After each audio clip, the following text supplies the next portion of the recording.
Hello, everyone, and welcome back to D&D&D&D&D campaign number 1, Under Locks and Keys. When we last left off, the party arrived at the hidden dome base on the surface of the moon. Making their way inside through clever use of teleportation magic, the party found that any expected habitation inside of the base has been waylaid.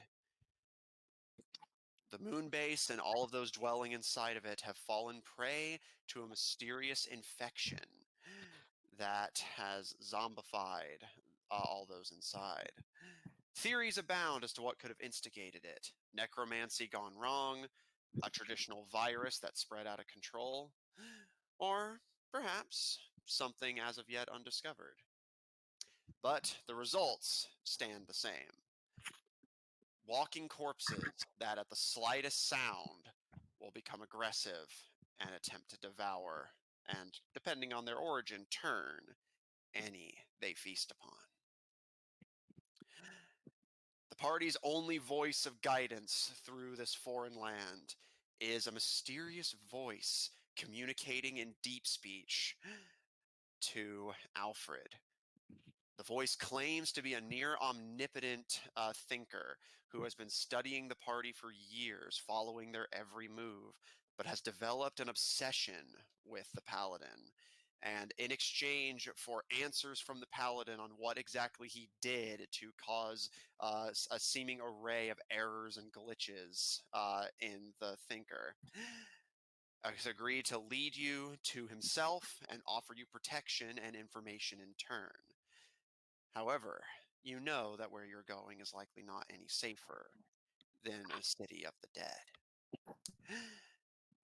And as you quietly made your way along, following the voice's instructions, you eventually reached a church-like structure with statues of Starspawn, aka Mind Flayers. And the voice instructed you to follow his guidance through the building without opening your eyes. A necessary act of trust that he assures you is for your safety. With that, when we left off, you guys were following the given instructions and making your way to the building. Is there anything anyone would like to do or say as they do so, as you follow the guidance of this mysterious voice? Just gonna keep my eyes shut. If I remember correctly, I was wild shaped too. Yes, so that Asari and Anna do not have to walk, as they had already needed some rest as you guys pushed through the night rather than take a long rest in a zombie-infested city.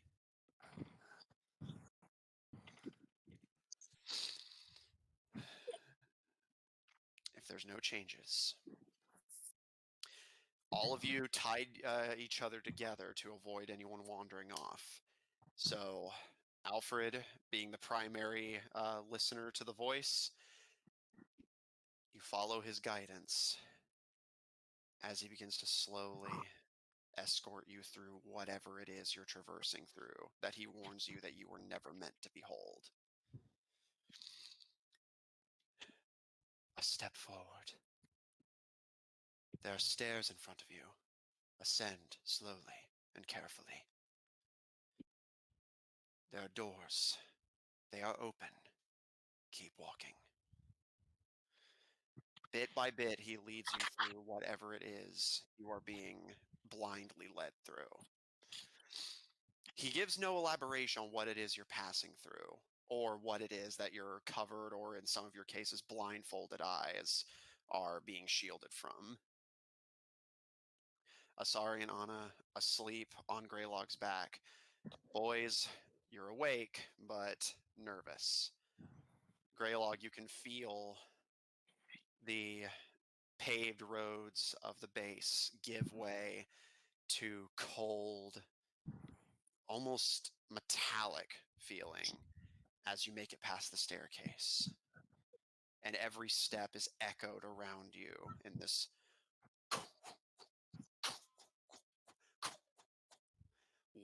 warming, wobbly sound of whatever strange acoustics you are now surrounded by. Halfway there. Keep going. Right here. Touch nothing. Left now. You're almost there. Forward. Bit by bit, direction by direction, he leads you. At any point, boys, as the only ones awake, will you at any point open your eyes and attempt to look, or will you just follow the instructions you're given?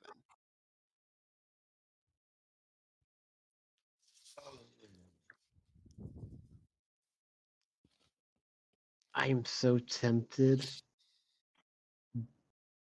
Only out of sheer curiosity. But no, I'll be good.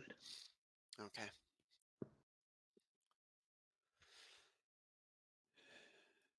A final set of instructions are given to you. Right. Alfred, you feel yourself bump into a wall. There. Push it. And Alfred, as you do so, you can feel metal and stone give way beneath your fingers, responding to your touch.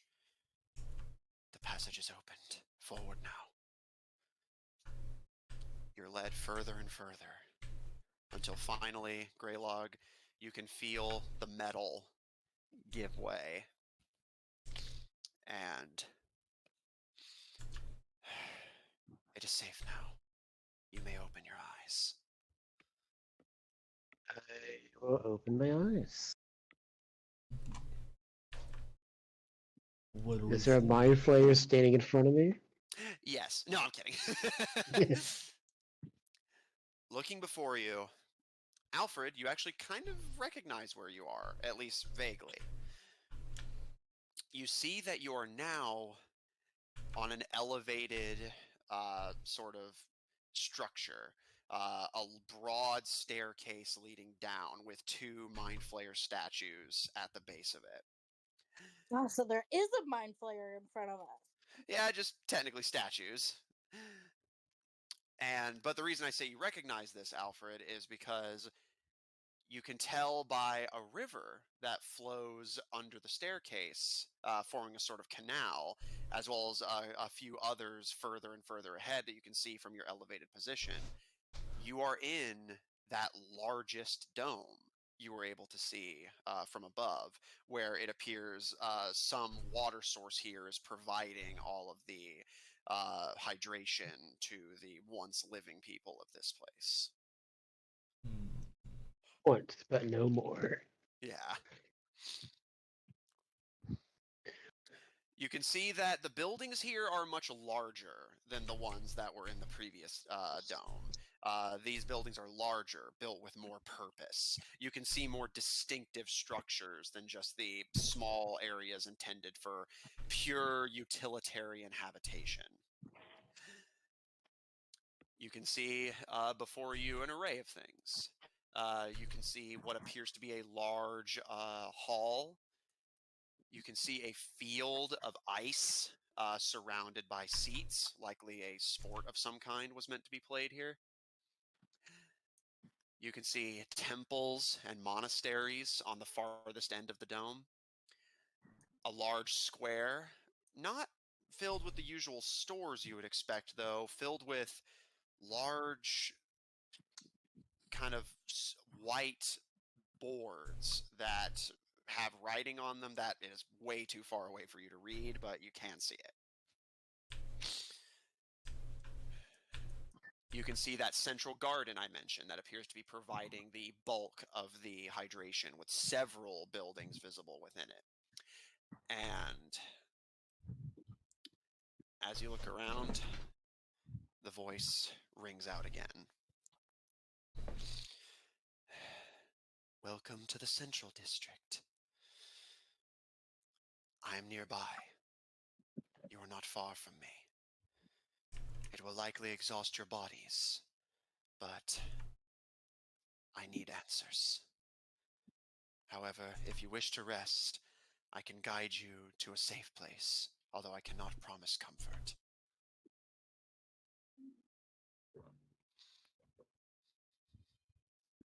I guess as long as it's safe, doesn't really matter about comfort at this point.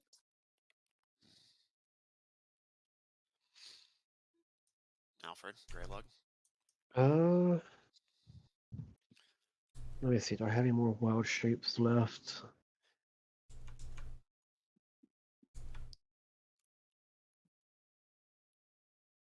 Nope. That's my last one. Yep. Resting it is. Alfred. How much longer to you? At your current pace, it will likely take you a few hours. Is there any It will be trouble? This area is largely devoid of the undead. My masters have been gracious enough to cleanse them. However, while we do promise progression, we cannot promise perfection. It is possible that some have slipped beneath us. And although my eyes are everywhere, they can move silently and unexpectedly quickly when pressed. But by my own awareness and significant awareness, you are safe here. If you wish to come to me, I will encourage it. I would like it rather much, actually. But the choice is yours. How much longer does my wild shape have? I believe, let me double check here. Because it lasts 9 hours. Yes, let's see, you would use them. Yeah, and I believe we said this at the last session. You can get there in the time he's saying, but all of your wild shape is going to be used up by the time you get there, basically. So basically, you can get there, but you won't have any wild shape left.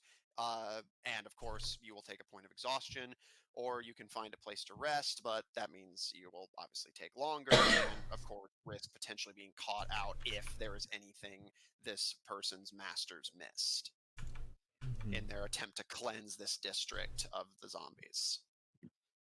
So we're basically trusting the Boomergangers to have done a good job. Yep. Yeah, let's keep going. Awesome. Alfred, thoughts? Yeah, I want to keep going.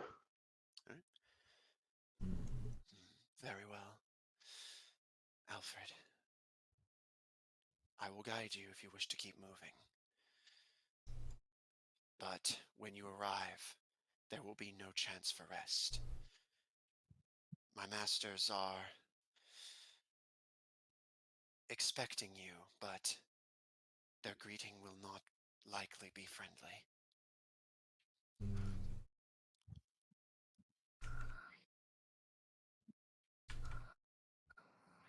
Oh boy. What is the state of your master?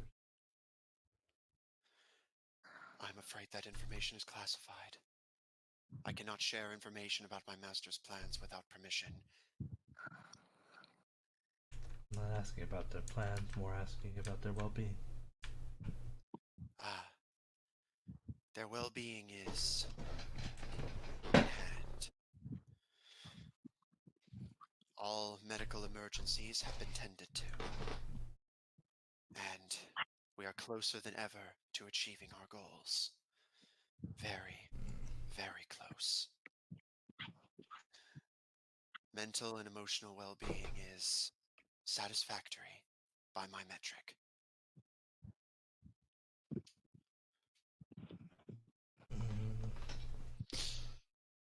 Well, So does he convey any of this to the rest of us? I guess yeah. Paul will come point to y'all like more just. I mean, what do y'all wish to do? Sounds like their our welcome may not be so joyous. Yeah, in that case, I do need to rest if we're going into a fight. Yeah. Very well. I will guide you somewhere safe nearby.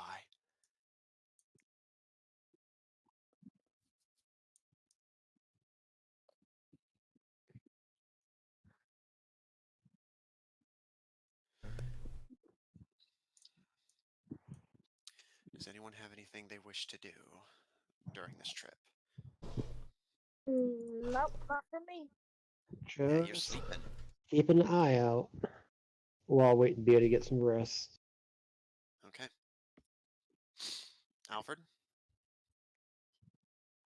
Nope.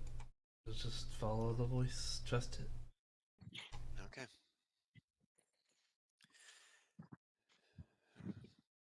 Make your way to that ring of ice.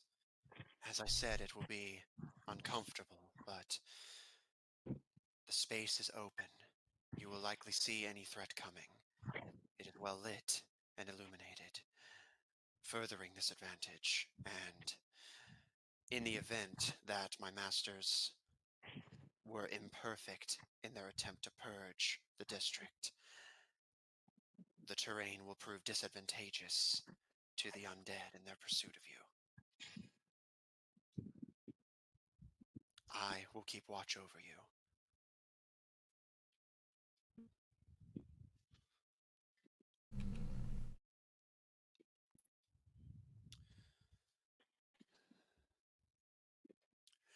Guess I will lead the others to this ring device. Okay. Making your way down the stairs and across the river, you begin your journey to the ice ring towards the center of the central district. True to the word, there are no zombies. However, there's still no people either. Everything is still that same unsettling level of empty that keeps you on edge, nervous, not sure what to expect.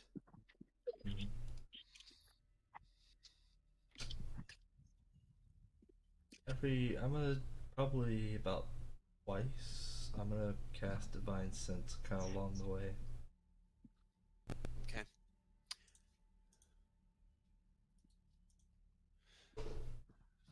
I figure, yeah, since it's about a 2-hour trip, just once every hour. Sounds good. About along the way, once along the way, and then once while we're there. Yeah, so perfect. All right. You all make your way down, and Alfred, about at the point that the group is crossing a canal that leads over the second river, you send out a measure of divine sense. Nothing triggers the radar. Not here. At least, nothing that was affected by it.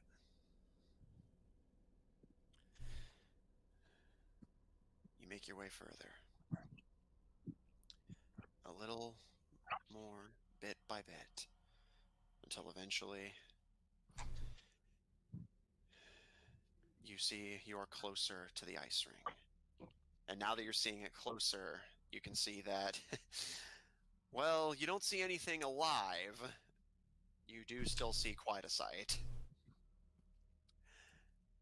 As the two of you, with Asari and Anna in tow, arrive at the ice ring, you can see that over a wall of this kind of plasticine glass-like material, there are admittedly organized, so it doesn't seem random. Like, it does seem like it was cleaned up after whatever happened here happened, but it still seems semi-recent, or at the very least recent enough to have not been just completely gotten rid of. piles. Piles of zombies on one side, and 3 dead boomer gangers on the other. And it's kind of saddled between the 3 of them, their bodies kind of propped up against it. You notice they are dressed in unfamiliar materials and wielding unfamiliar technology compared to the last time you saw a boomer ganger in person, which admittedly has been a hot minute. You can see that the machine they're propped up against is this tall, kind of odd-looking device. You can see that it appears to be made of a sort of metallic, sort of greenish yellow material. And overall looks kind of like a lobster. Just like imagine like a big-ass crab mech. It's this large central barrel with you can see 2 metallic claws and 6 metallic legs, a pair of periscopes on the front that look like eye stalks, and a sort of smokestack on the back, presumably for whatever they're using for fuel to be released. I know this item. You do. It's that one that people can get in it and they can actually pilot it. Yep, the inside. apparatus of Qualish. Presumably, these 3 boomer gangers nobly used it in their battle against the undead before falling victim to the Scourge. However, from the looks of it, they took quite a few with them. And Alfred, as Greylog turns his attention to the machine, you turn your attention to the boomer gangers themselves. They appear to be long dead. You can see that each of them are wearing this thick, kind of greenish cloth. You're not sure what the material is. It's unfamiliar to you. But you can see it's like this thick, padded camo green. You can see that each of them are wielding a different weapon. However, each weapon is unfamiliar to you. You can see that one is wielding this dark black rifle with a bunch of odd shapes coming off of it that you can't ordain the purpose of. One is wielding a smaller black gun that appears thicker and stockier than the other one and has a lot less pieces coming off of it. And the final one is wielding yet another black gun. However, this one has a much longer, skinnier barrel and a scope on the top. So we have a sniper, an SMG, and an assault rifle. And yeah, for if you want to put in real world terms, that material they're wearing is Kevlar. They've advanced again. They've been here for a while. And technically not an SMG, by the way, actually a shotgun.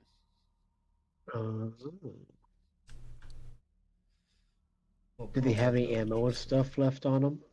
You don't know? Can I check their bodies? Sure. Can I check them for traps first to see if I move them, if it will do anything? Can I check if they're dead? Well, you did say you wanted to have another use of your divine sense, so you may do that. And then, yes, if you still wish to do so afterwards, you may. Greylog, as you start eagerly approaching the bodies, do you unwild shape at this point? Yes, because it can't go through a body as a giant cow thing with a hump on its back. Fair. All right.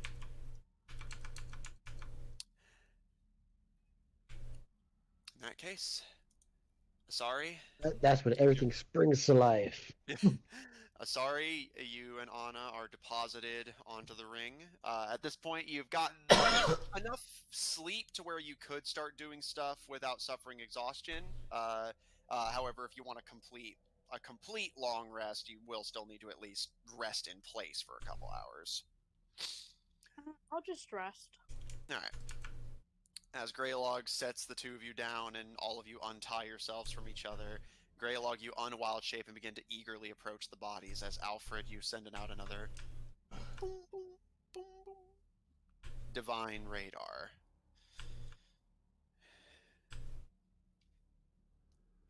You don't get any feedback indicating the presence of a negative creature.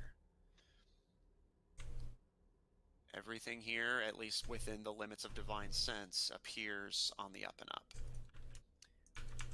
Greylog, roll investigation.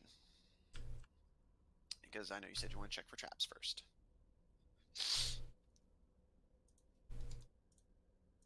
Natural 20, 19. Nice. Okay. And Alfred, real quick, before I give him his results, anything from you after you finish what you're doing? Not particular. Was the other, like, the bodies and of the undead within range? Yes, basically, yeah. Like, because I'm assuming you're checking. Yeah, none of them appear to be living undead. Yeah. It appears like they have been successfully dispatched. Likely they're just put here so that they're out of the way, and the ice likely keeping them from rotting while the boomerdangers figure out what to do with them. Mhm. They've been put back to being undead. Yeah, they're re-dead, you could say. And Greylog looking over them. It's a trap. No, okay. Yes, you are confident these bodies nor the vehicle appear to be trapped. It seems like they died fighting, so the bodies were just left here as a show of respect until whatever they're going to do to clean this up is finished. So basically, they were being left as a sign of respect until we showed up. Yes.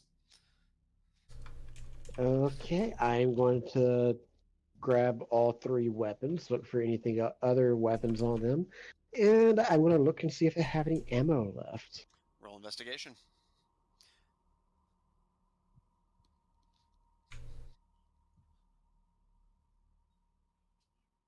Okay. That is a 17. Okay. And just double check, Alfred, nothing from you? I'm just thinking, man, druid with a gun. You know, he's about to protect this. He's about to protect the natural order of things. With bullets. I'm a druid with a shotgun, fighting till the war's won. Man, that hurt. My mouth was full and everything.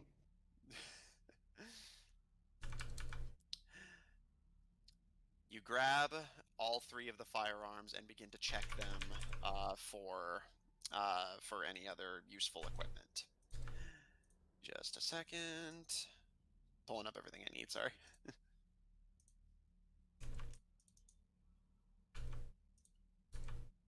Okay.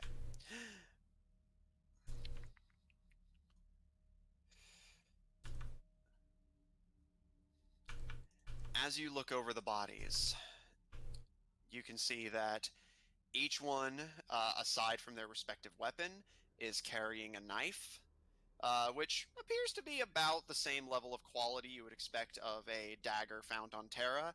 However, what does kind of catch you off guard is the make of these knives. They're made of a strange kind of blackish green metal and wrapped in cloth at the hilt. They feel much thicker than the daggers you're used to. Terran daggers tend to be rather thin.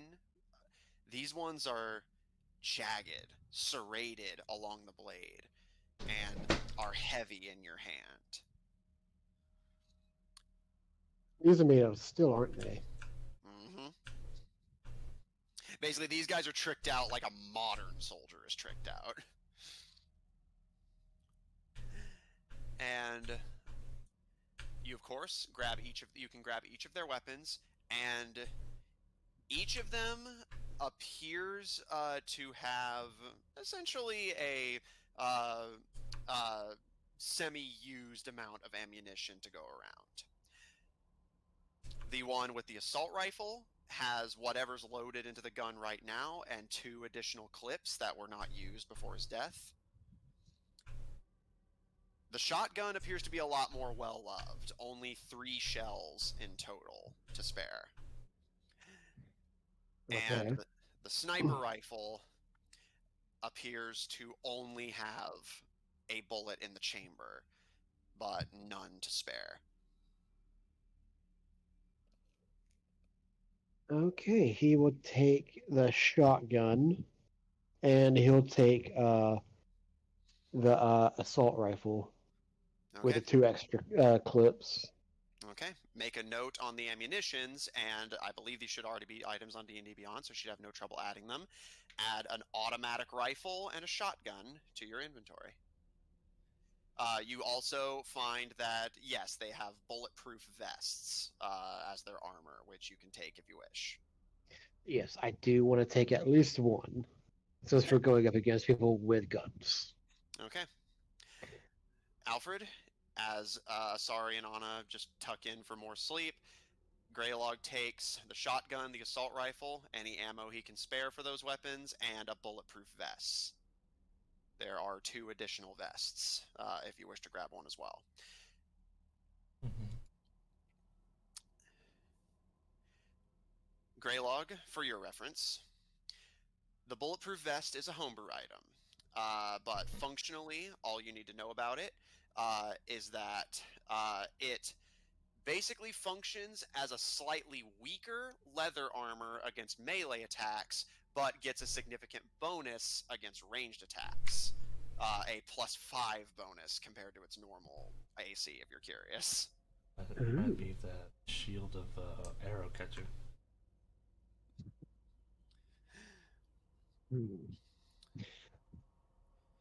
But do I want to take off my scale mail for that? Yeah, because basically, let me just double checking, make sure I'm not missing anything.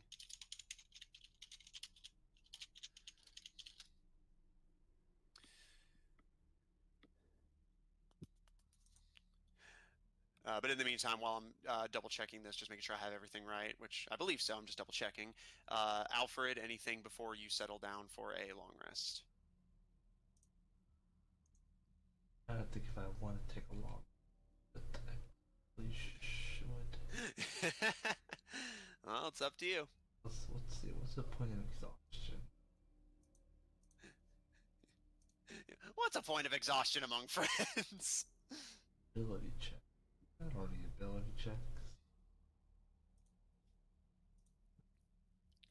Who needs an ability check? Yeah. When go up against people with high-tech equipment like that could explode you, where you need dexterity checks and stuff like that. Yeah, especially because it's definitely within the realm of possibility that they have grenades and shit. Well, the thing is, that would be saving throw. It wouldn't affect. It's Yeah, you got a point. Unless it's athletics. Just wait till they throw claymores at us. I'm back. I'm so sorry. Oh, no worries. Like we're just finalizing You everything. didn't really miss anything. Yeah, just finalizing some stuff. Yeah, I had to take out Peach, and then she was hungry, so. Yeah, no worries.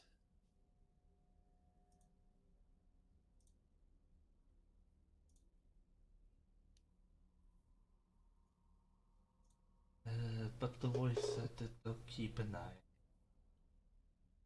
I will trust. Yeah, don't worry. I also have a longbow of warning. So if anything tries to sneak up on us, it'll let me know. Okay. Oh well, I have a very high passive perception. So you do. All right, and yes, okay, yeah, just confirms. Yeah, Greylog, yes, if you wish, you don't have to, but yeah, if you wish to wear the bulletproof vest, It acts as -1 leather armor against melee attacks, and basically anything that's not a ranged attack. But if it's a ranged attack, it gives you a. I'm double checking my math, but I believe that's a +5. A minus. Yeah, basically it's weaker than leather armor at just if they go in to stab you, but it's like way better if you're being shot at. How does that work? I think he'll stick with what he's got. Okay.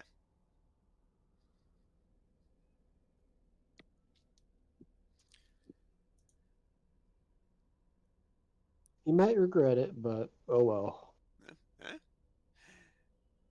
Let's find out. Any final business before you guys settle in? Assuming, Alfred, you do want to settle in. Yeah, I will trust the voice. Okay. Not usually a sentence somebody says. As somebody who has voices in their head.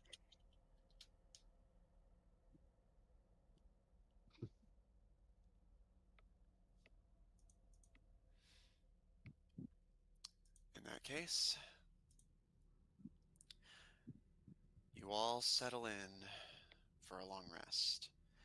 Does anyone wish to take up a watch, or trust that the voice, as he said, will be watching over you himself? I'm gonna trust the voice, Okay. and that the Boomergangers actually have some form of honor and won't attack us in our sleep. Interesting. Okay. I'm not holding my breath on it, but Yeah, it's wanna... a nice thought. yeah, with you, yeah, I'm it sorry. is.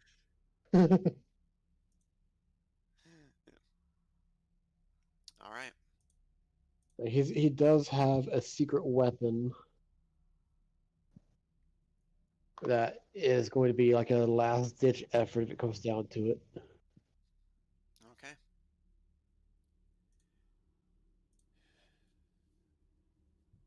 You tuck in for a rest.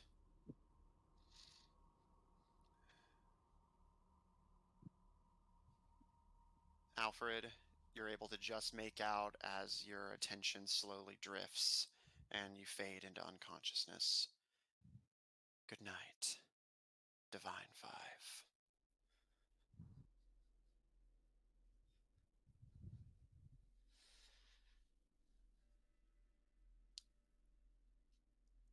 What's left of the night passes you by, as well as a not insignificant amount of the morning.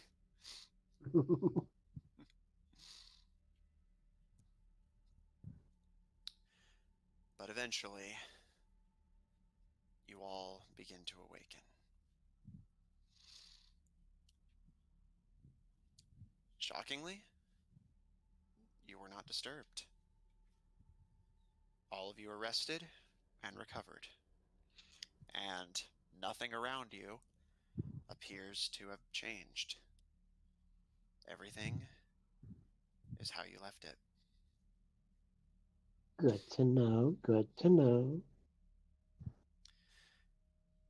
Ah, I see you are awake. Are you ready to continue? Did the voice yawn? I don't think that was yawn. I think it was more like Yeah,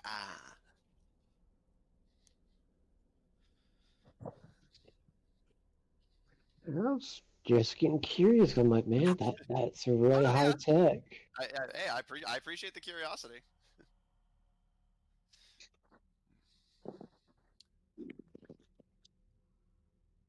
Alright. Does you head off? Yeah, you've got the directions, so we're just following. Very well.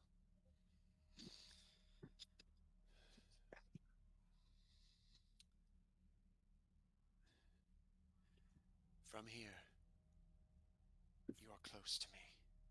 There is a canal just down the road from you. Follow that and continue following down the road. That will take you to me. When you arrive, I will not be able to speak with you any longer. You will need to find me on your own.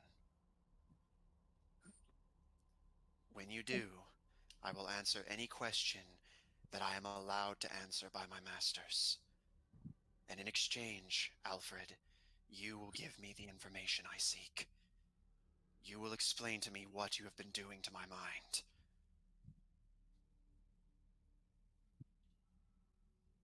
Uh-huh. I will do the best I can.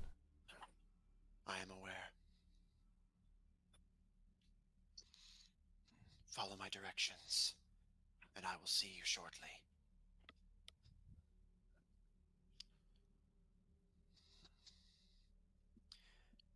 Any final preparations before you follow the voice and see where exactly you're being led?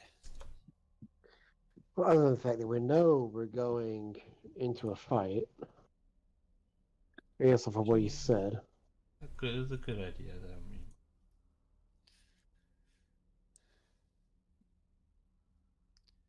I mean, it doesn't have to be a fight. You could just surrender.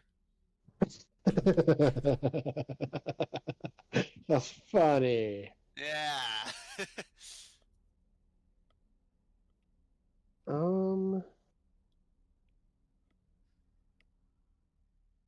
Not really much that he's going to do at the moment. Just be like keep an eye out. Okay. And he does have on top of his bag the cursed magic item mask. Noted. Where if it comes down to it, he will wear it if he needs to. Noted.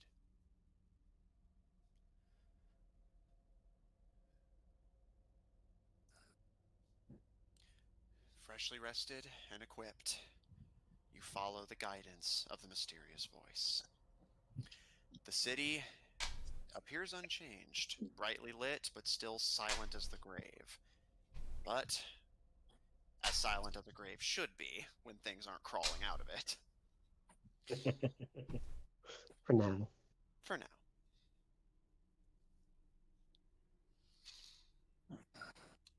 Eventually,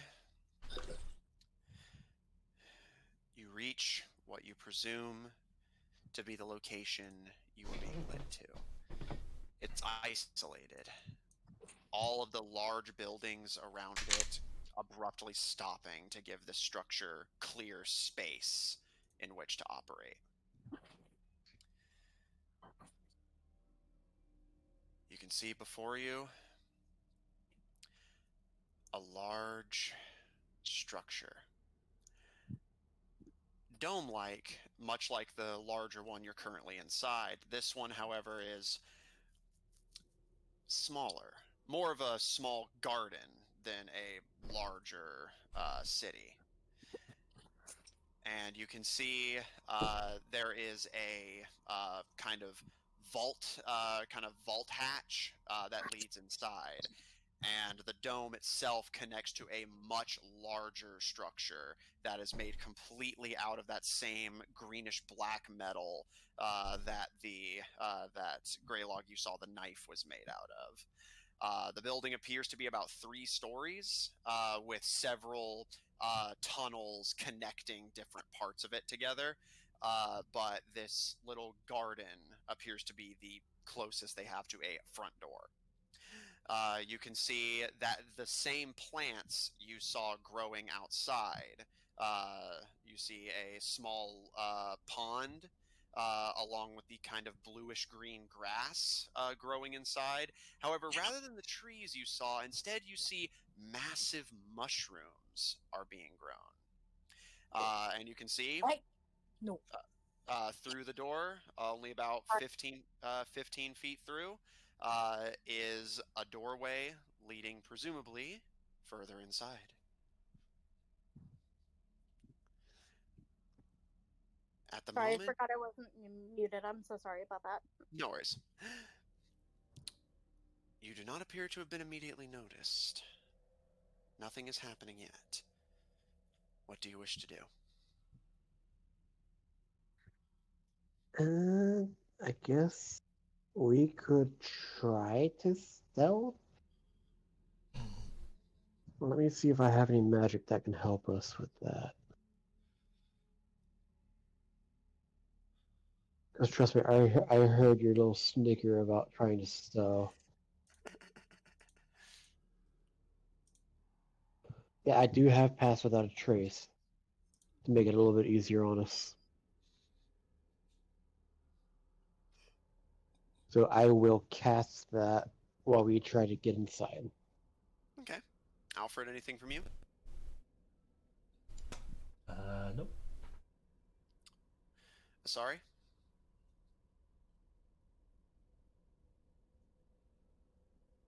All right, You're she may have muted if you're trying to talk. Yeah.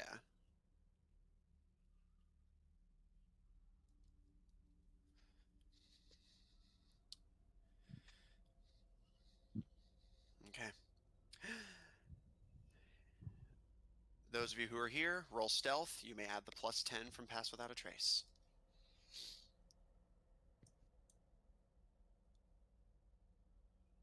Not bad.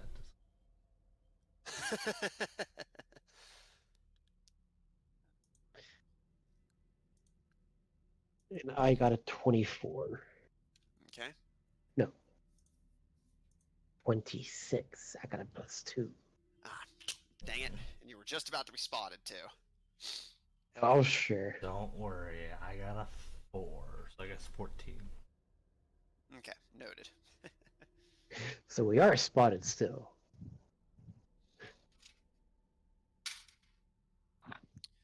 Don't be so sure about that. That Greylog. reminds me of a TikTok I saw. Greylog, as Alfred cautiously approaches the vault door that seals this dome away from the rest of the quote-unquote city, you see inside, this area is not uninhabited. You see that one standing near, like kind of on the opposite side of the building from the door, and one on the opposite side of the garden are a small collection of boomergangers. How many of them? You can see there are currently, from the looks of it, 6 in total. 2 are standing, again, kind of off to the opposite side of the doorway, just kind of talking to each other. And the remaining 4 appear to be gathering from the mushroom forest. 2 of them have their backs to you, and the 2 others are looking kind of in your direction, but are busy with their task and don't appear to immediately notice your presence. And Alfred, as you hoist the door open, you take in that, oh shit, there's people in there, but they do not appear to notice the door opening. You are currently unspotted. Either they are really good actors or they are really, really unobservant.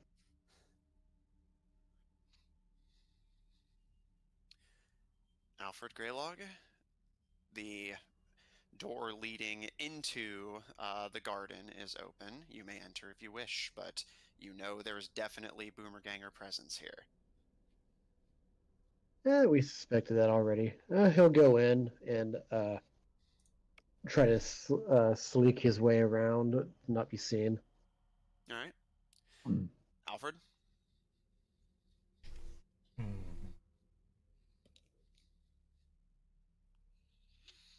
I think, should we just take... What do you want to do?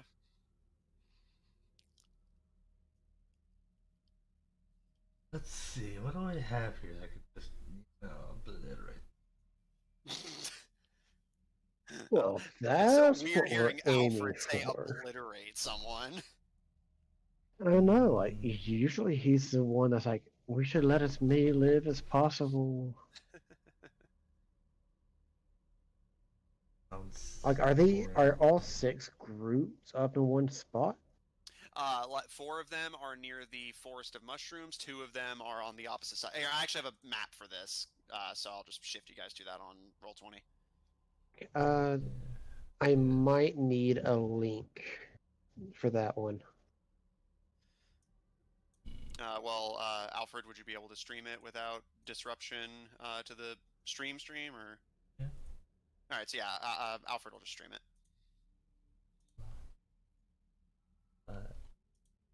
Also, I will say, a side note, Roll20 or D&D Beyond doing pretty much.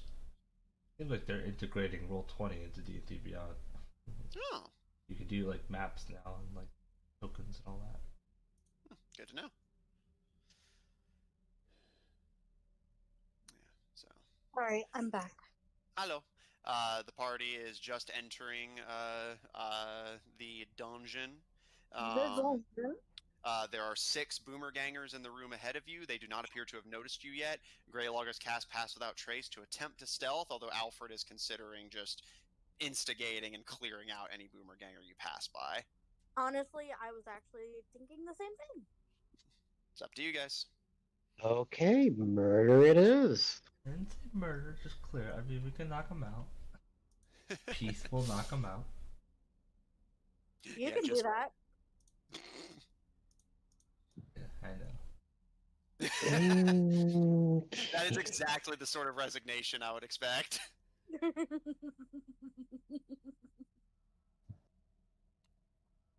Alright, let me see. Who is the closest to me? Let's see. Well, first, do you enter?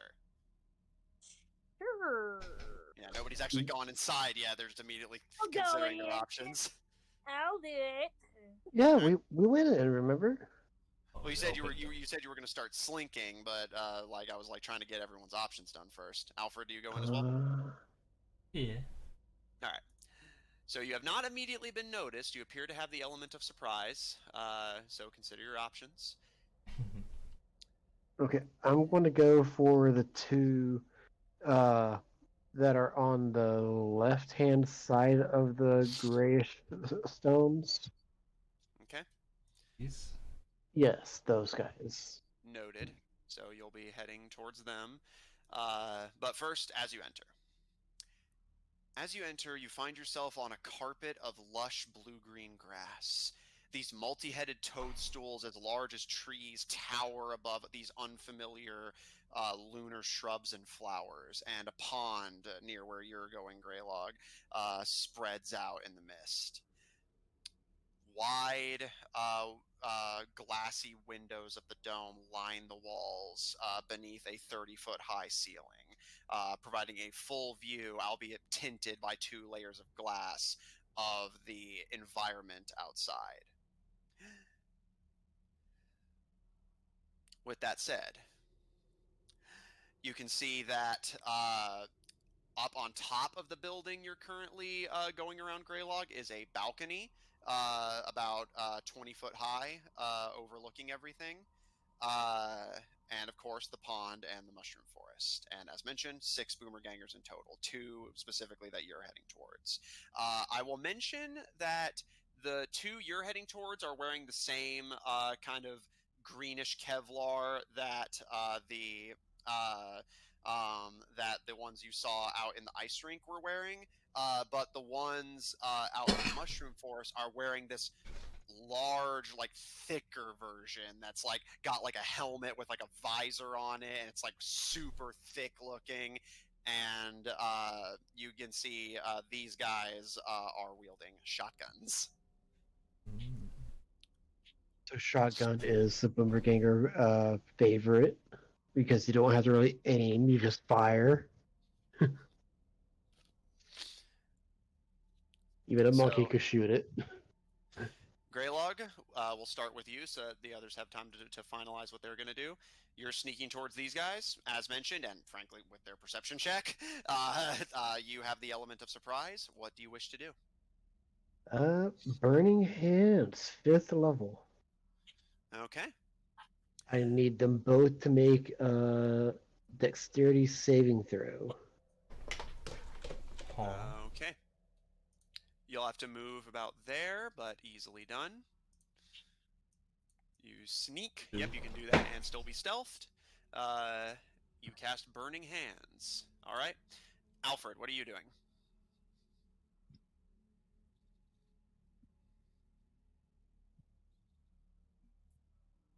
All right, we'll circle back to you. Asari, what are you doing? Let's see. Is there anybody I can attack? Yeah, there's 4 Boomergangers not currently being attacked, or you can join Greylog in attacking his. Yeah, let's see. Austin I'm is I'm looking streaming up. it. I see that. Okay. Let's see. What can I do? What can I do? In the meantime, Alfred, anything?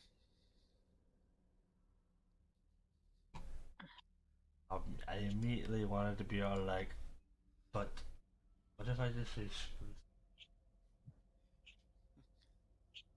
But what if you just what? Say screw stuff. I mean, I was just gonna walk over to these guys and these two here Why in don't front. y'all two die? Let's go. I'm gonna hit this first person up here, next to that mushroom. Over here? I'm gonna cast a cantrip on him. I'm gonna cast Mind Sliver. I need an intelligence saving throw. Oh, Okay. we already know they're gonna fail that. Who knows? My intelligence is really high, so. Well, your Like- intelligence doesn't My problem DC is is theirs. high, so. Okay. All right. Well, that Alfred, and plus these are Boomergangers. Plus they're on mushroom duty. How bright could they actually be?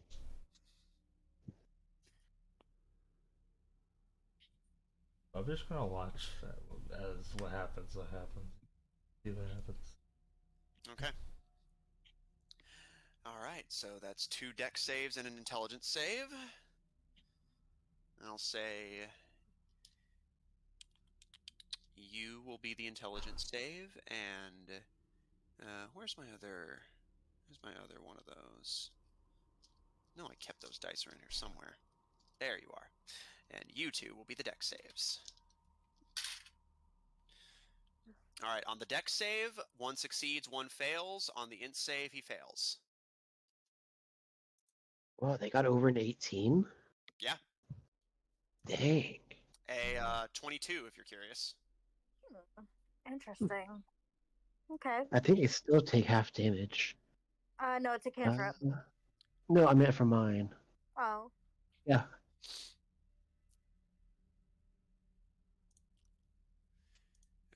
So, Burning Hands damage.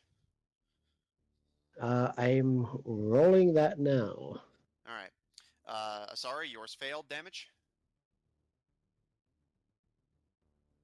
That would be 12 psychic damage. Okay, 12 psychic damage on this fella.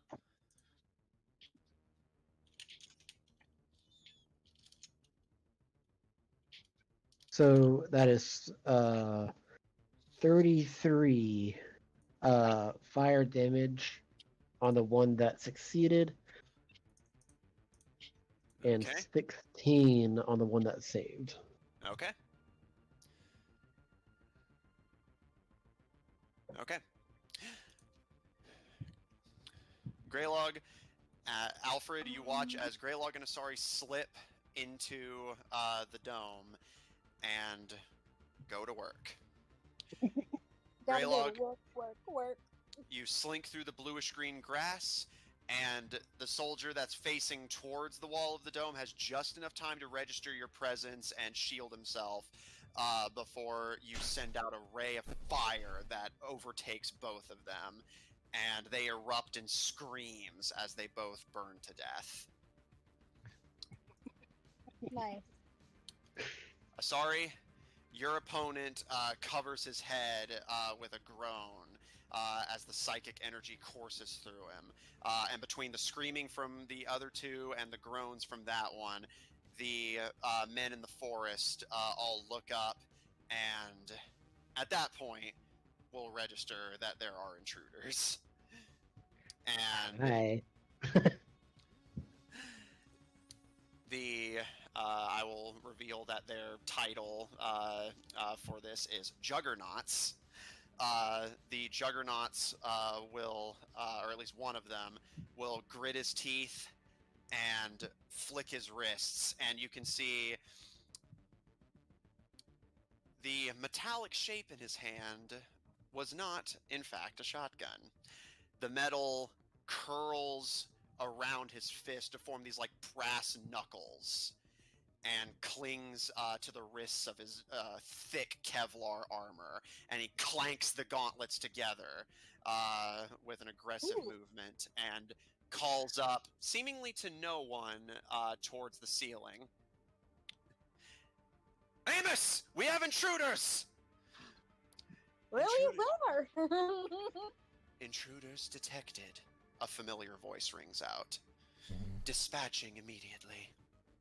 And, Alfred, you see a turret over the door whir to life and begin rotating. Oh, shit. Everyone roll initiative. I can work with this.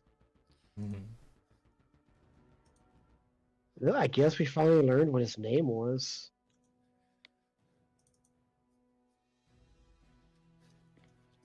Alright, I'll get initiative sorted for my guys, and then I'll ask you guys for yours. Okay. You and you. Okay. Ooh. And here, I'll go ahead and I believe I rolled better than Omen did earlier today. Alright, let's say that from you.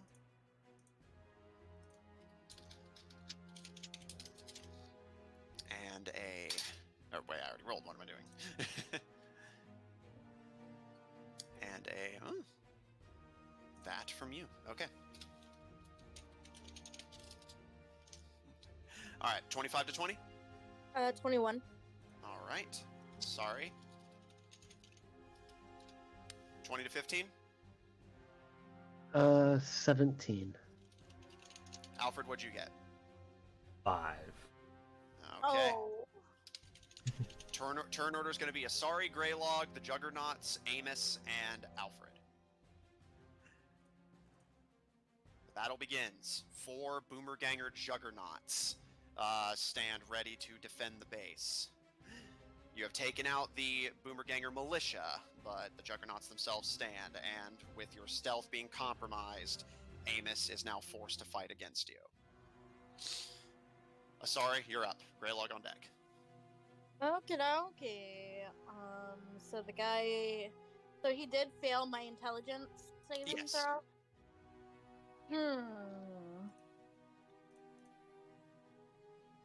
How far away is he exactly? Can somebody check? He is 25 feet from you. Okay.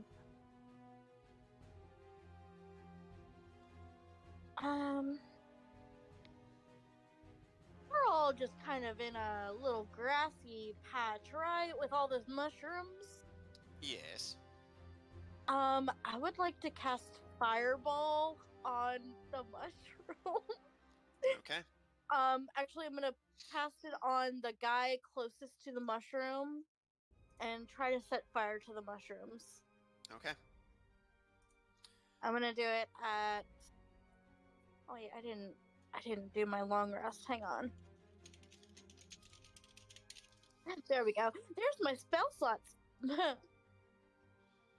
Okay. All right. I will do it at... You know what? I will do it at 6th level. Okay. Roll for damage. I will make the appropriate saving throws. Let me see how many of them are in range of this. So 20-foot radius. So those two definitely. And... oh, yep, all of them. All right. So all 4 of them have to make a saving throw. Let me get one more d20.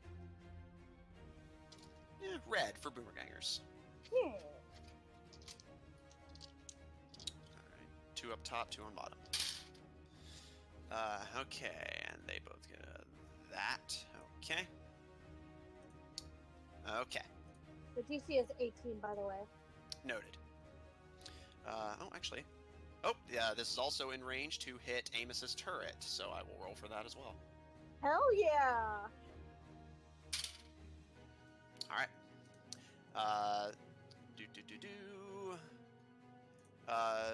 DC of 18, so...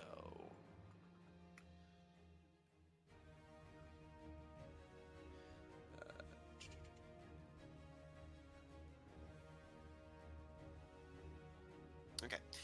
Amos's turret and one of the juggernauts fail, the rest succeed. Alright, they take 36 fire damage. Alright. And then, of course, half that if they succeed, I assume? Yeah. Okay. Which would be 15 fire damage. Alright.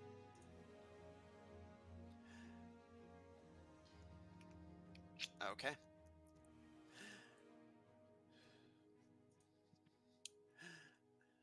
Asari, you send forth a bead of fire towards your target.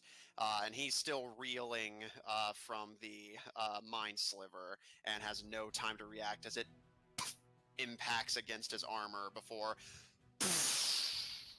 this fireball erupts and consumes a good chunk of the mushroom forest in flames. Man, we could make an entrance, huh? No kidding. They're called boomer gangers. Oh, I said boom. Alfred, can you make me a dexterity saving throw as well? Oh no. Uh-huh. Oh, something already added, so... Okay. 30, 20? Alright, you succeed, you'll take 18 fire damage. Actually, I take Actually. no damage. Oh, is that so? Yeah, Shield Master, if you subject it to effect, it allows you to make a dex saving throw. You take only half damage, you use reaction to take no damage. You succeed on the saving throw. Okay. Nice.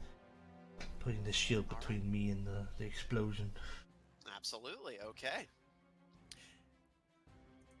Let me just make a few final notes here. That's a lot of damage I had to keep track of there. Okay.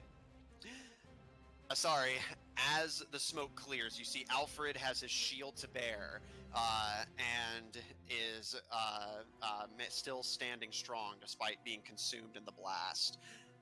All of the juggernauts are standing, however, the target you had initially struck appears badly wounded. And you see the turret above the door is literally melting. And you can hear Amos's voice ring out. Turret integrity compromised. The hull cannot withstand more blasts like this. I suggest you dispatch the dragon first. Oh no.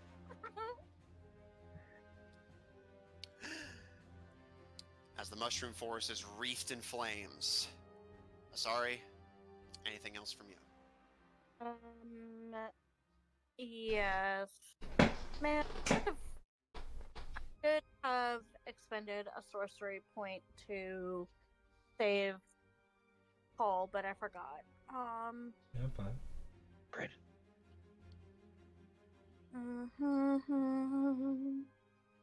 I'm going Paul.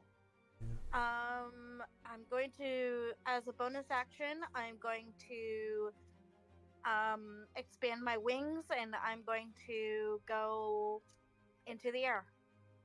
Alright.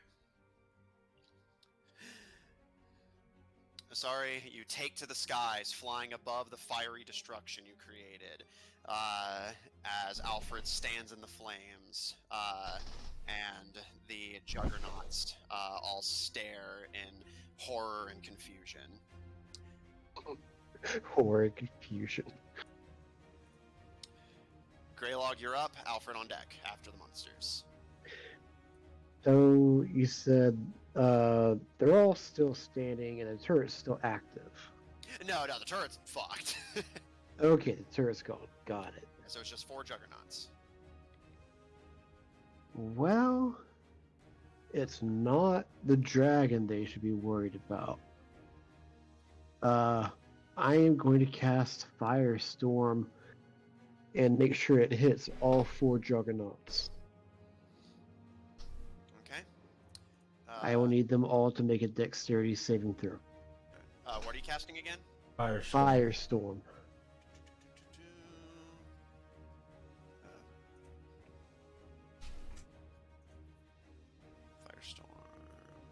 Let's see if it can't hit them all. Yes. Basically, each one is a 10-foot cube, and it's multiple. What level spell? As a 7th level. There you are. Thank you. Area of storm consists of the 10-foot cubes. You can arrange as you wish. Yep. Okay.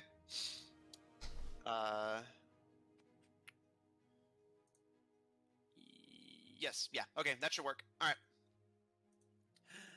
Okay. So a dexterity save from each of them.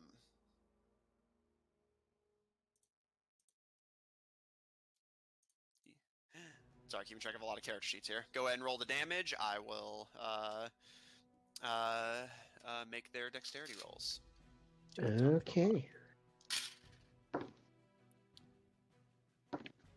Okay.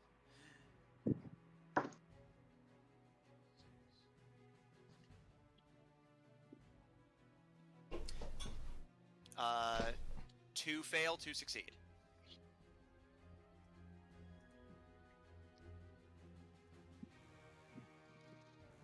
Okay, and that is 48 fire damage. Okay. And those that succeeded still take half. Yep. All right. And because of Mind Sliver, let's see, does that apply to all saves or just the immediate next one? Oh, it's next saving. Okay, so yeah, they're good. Okay, so yeah, two successes, two failures. So that is that much from you. That much from you.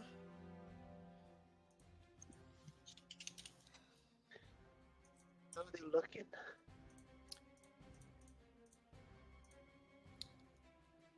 One is bloodied, the rest are injured, obviously, but otherwise fine. These are barbarians, aren't they?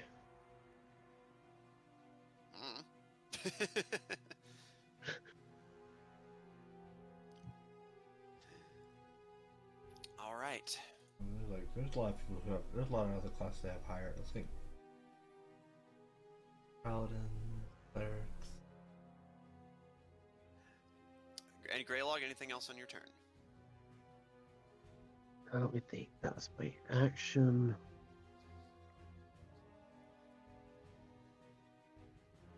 You know what? I'm going to do something I haven't done in a while. I'm going to summon my wildfire spirits. What's with you guys on fire this go? All right. That is an action, though. Oh, is it? I thought it was a bonus action to summon Bonus action them. to command them when you've already summoned them. Oh. Well, I guess we'll have to wait a little bit longer then. Okay. Anything else?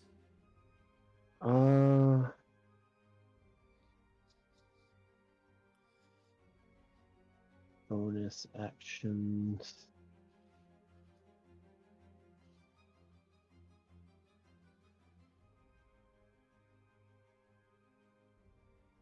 Because I'm looking under bonus actions and it's the command is Yes.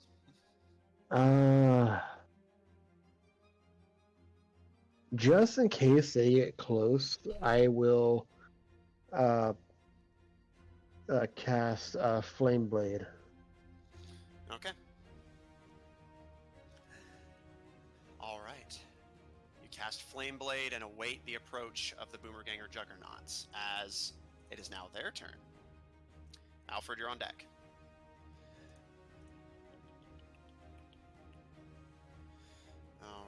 just double checking. Okay, all right.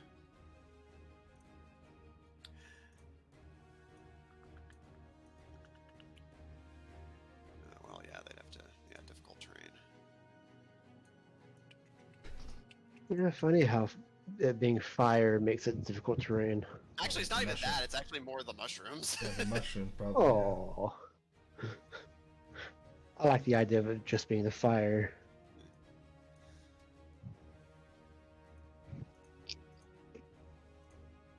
Yep. Okay. Alfred, the Juggernauts begin to run from the onslaught of the flames. However, each of them will take some fire damage, 5 each, respectively. Let me go ahead and subtract that. But with Asari up in the air, and they do not appear to have a ranged weapon on them, Alfred, as they swarm around you, seeming initially more concerned with Asari, you hear one of them kind of click their tongue and look to the other and shout beneath their helmet, "Damn computers never give us anything useful!" Before the one he had yelled to looks to you, Alfred, and slams his metallic gauntlets together. "Let's start with the fancy one and work our way up." And all 4 of them are going to unleash. I got no reaction, so. They have to go through my fire first, right? Well, They did. They're in your fire still. It's just. Yeah, they're still in your fire. At least some of them are. It's not like blocking them. Alfred, one is going to attempt to shove you. That's rude.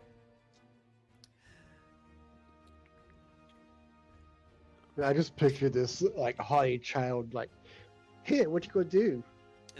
Alfred does a 28 hit. Yes. All right. Alfred, bam! A gauntlet just strikes you in the chest, and Grail, you watch as Alfred just gets thrown back against the wall of the dome, actually cracking the glass, and is knocked prone. And with him prone, all of their attacks now have advantage.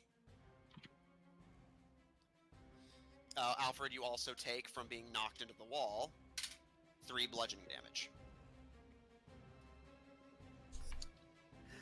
So, Yeah, that computer system will be mad at them when they figure out that they cracked glass. I think they'd be angry about the intruders not being dealt with, to be fair. Alright, Alfred does a 26 hit? Yes. Alright, so that means the 27 also hits. Let me get some dice out. And it's a good thing I have good healing magic. I have healing magic too. We just have to, Survive to get to use it. I mean, I could probably survive. Doubt they'll one-shot me.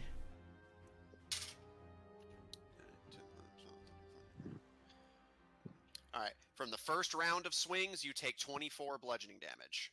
Alright. The rest of them... It's not bad. The rest of them, now that you're down, are just going to keep swinging. Yeah, So- these are barbarians. We're Be both fighters. fighters. Like a lot of multiple swings. They're tavern brawlers. No, they're probably Geogrins. Alright, Alfred, does a 16 hit? That's not. Does a 19 hit? Nope. Alright. Oh, does it? It does not. Okay, does a... AC is 21. Alright, so, wow, out of the next... Even with advantage, out of the next round of swings, only 1 makes contact.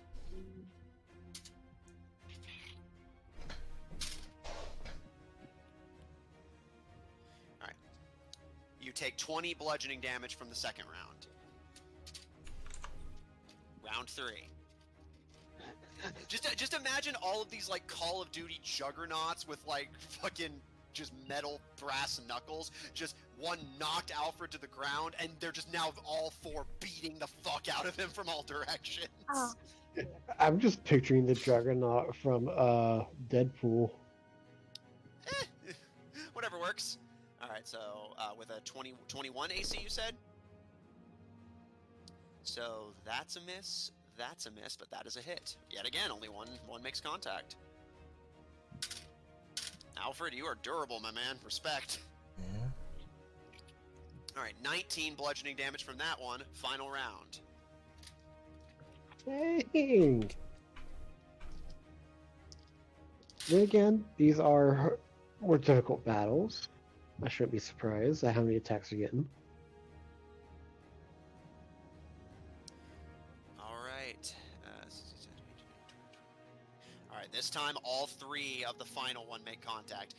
Alfred, even with you knocked to the ground, you put up your shield, your sword, even just your arms to block the occasional strike, but you're getting tired, you're getting exhausted. Finally, Greylog Asari, you watch as one manages to pull Alfred's sword arm out of the way and just sucker punch him in the chest. And Alfred lets out this like as the wind is knocked out of him.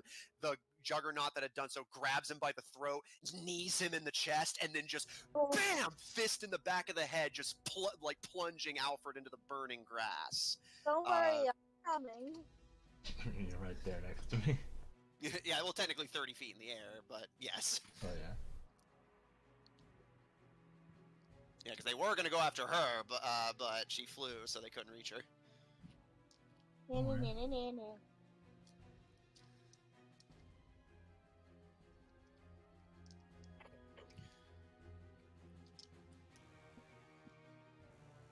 I need one more. Gathering up enough dice to roll this. There you are.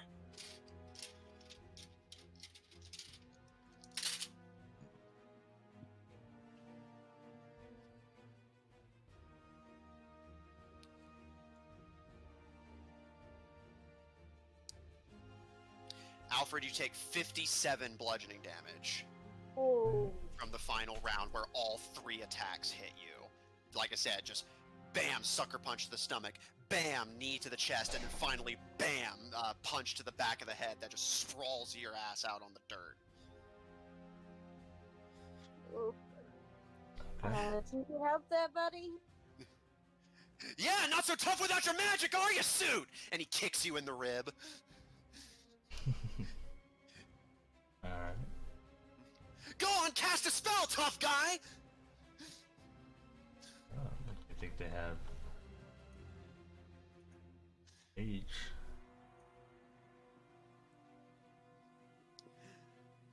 Alfred, you're up. You are prone and surrounded on basically all sides, but your immediate right. Turret, so the turret was destroyed? Yeah, like I said, the turret just fucking melted. Yeah, that was the plan. Yeah, she literally did one extra damage needed to just fucking annihilate it. Hell yeah. Alright. Well, I'm going to, I'm going to get up and, Alright, half your movement. yeah, but I'm going to just do lay on hands on myself. Alright. Ew. Alfred. Before you say you touch yourself. Yeah, you place glowing hands to your chest. How much do you heal for? 95. Nice, alright. Your bruises and broken bones begin to set and mend, and the Juggernauts all give frustrated insults and roars as they charge in for another round of the wings. Alfred, you also take 5 fire damage from being in Asari's fire. Can't I expend a sorcery point to like keep them from that? I think it's... Well, you have to do that when you cast the spell, and even if you did, it wouldn't matter here. It's not your spell that's causing this, it's the fact that you set everything on fire. Yeah, sure. Speaking of, Alfred, is that the end of your turn? No. Ooh, what else are you going to do, my friend? I'm just gonna continue being a punching bag as I'm going to cast my reaction, or my bonus action to cast Shield of Faith on myself. Okay. Alfred, as you heal, you say a prayer to Artabat, and your faith protects you. Once again, the Boomergangers growl in frustration as you bring magic to a fist fight. And then I'll just sit there and just get ready for the next rounds of punches. Yep. Yeah, I imagine it's this like Captain America-ass thing of like you're on fire, your ass is beaten to a pulp, but you just get up, shield up, prayer to your family, heal yourself a bit, and just, I can do this all day. Greylog, you see the fire is beginning to spread, encapsulating more and more of this room. Soon it will have completely encapsulated the garden. Top of the round. Asari, you're up. Greylog on deck. Alright. How are the three guys looking? There's 4 of them in total. One of them is bloodied. Let me check if the other one is, actually. Yeah. 2 of them are bloodied. The other 2 are still standing strong. Okay.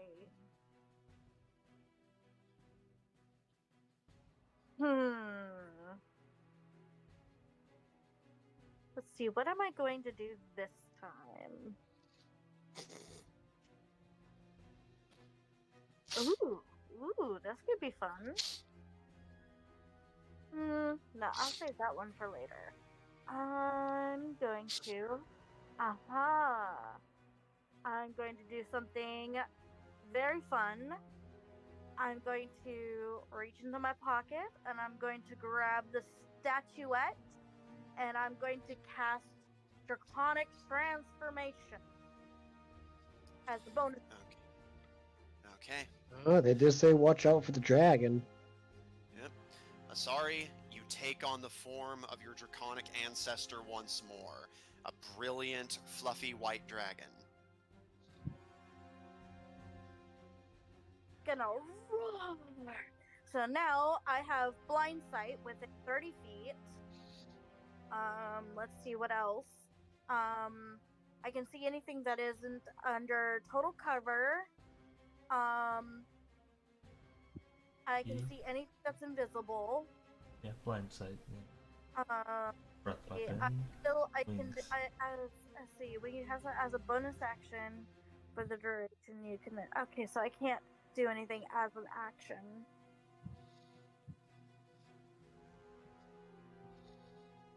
I think.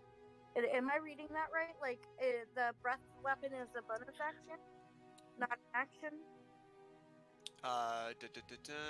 Draconic Transformation.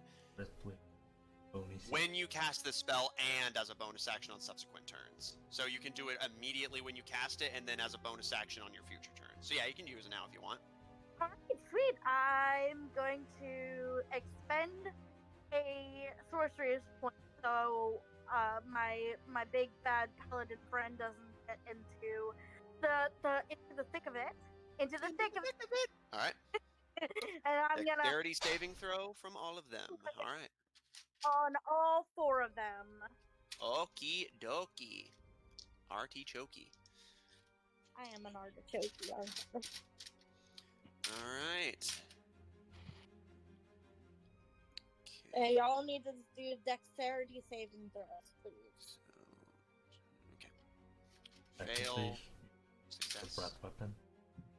What's that? Rawr. So you could technically do another breath weapon. Yes, Just I'm going to breathe, do that. breathe. Alright. Sorry. 2 of them succeed, 2 of them fail. How much damage? Let's see. Yep, I'm rolling it. It's 68. 25 force damage. Okay. And I'm assuming half if they succeed? Yeah. Okay. Unless you're Paul, which you get nothing. So... You get nothing! You You don't. get nothing from me! Okay. Okay. Okay. Okay. Asari, as you circle overhead in your draconic form, you inhale before aiming carefully to avoid hitting your ally this time. You breathe a icy cone down into the onslaught happening below. And as your ice beam circles through the crowd, two of them manage to at least try and like put up their arms and roll out of the way. Two of them, however, are caught completely off guard. By the time the smoke clears, while they are all still standing, two of them are looking really bad. The one who you would caught off guard, and at this point, all four are bloodied. You said that at this point I can cast another one, right? Well, I'm saying. No, yeah, basically, so it's a bonus action to cast the spell, but you can do a breath weapon attack with it when you use it. But that's your bonus action used. But yes, you can take an action as long as if you're going to do a spell, it has to be a cantrip. But beyond that, yeah, you can still take an action. Well, I was like, Okay, you could do a breath weapon. You can only do Yeah, it yeah, once. he was saying you could use your breath weapon just from your race at this point, but you would have to come a little bit closer. Yeah, I'll do that. Use it once per short. Yeah. All right. So that's a con save from each of them now. Yeah, it's a 17 con save. 5d. Con. Cold damage. It is cold damage.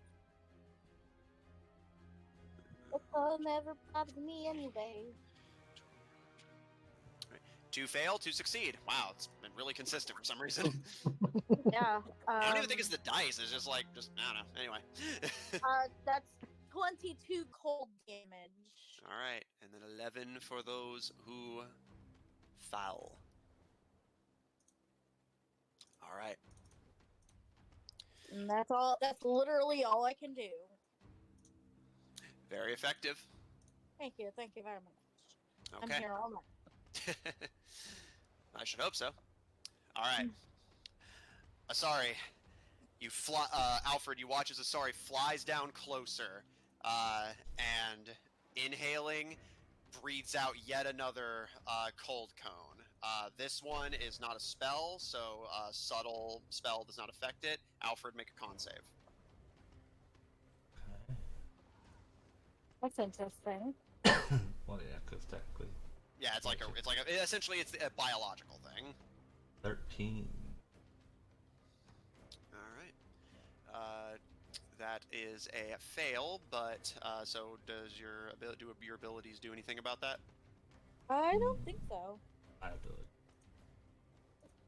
All right. So you will take 22 cold damage. Alfred, as Asari gets closer, her breath weapon gets more primal, more reckless, and as another wave of cold racks over the battlefield, your bones are chilled and you shiver against literal Arctic cold. But, Asari, you can see 3 of the juggernauts are frozen solid. Hell yeah! One remains standing and badly injured. I'm gonna roar at him just for good measure. Does he pee his pants? No.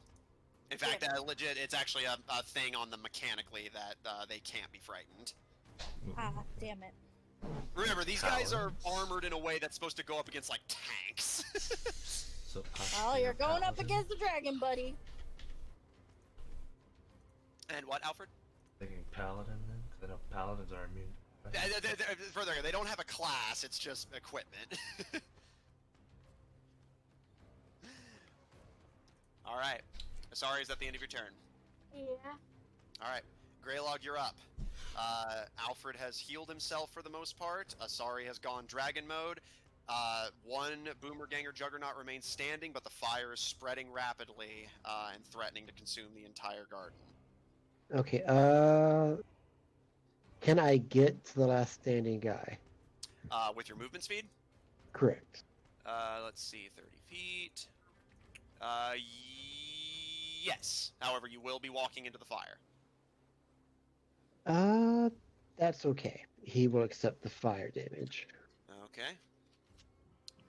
You take 4 fire damage as you enter, swinging into the flames, stepping over fallen juggernauts. You approach the final juggernaut, who stares at your approach and glares, and gestures with his metallic fist towards you in a taunting gesture. And even though he's freezing, covered in frostbite and burns, and badly injured, he spits blood between the two of you and levels his fist. What are you gonna do, wizard? Not a wizard, but just for the fun of it, he is going to just basically pull back his arm, and he's going to do a upper slash this guy with his flame sword. Okay. Flame blade, bonus action. Last filtration. Okay. Alright, make a melee spell attack.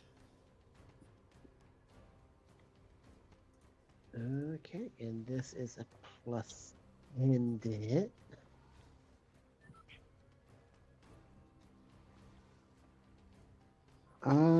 How's a 26?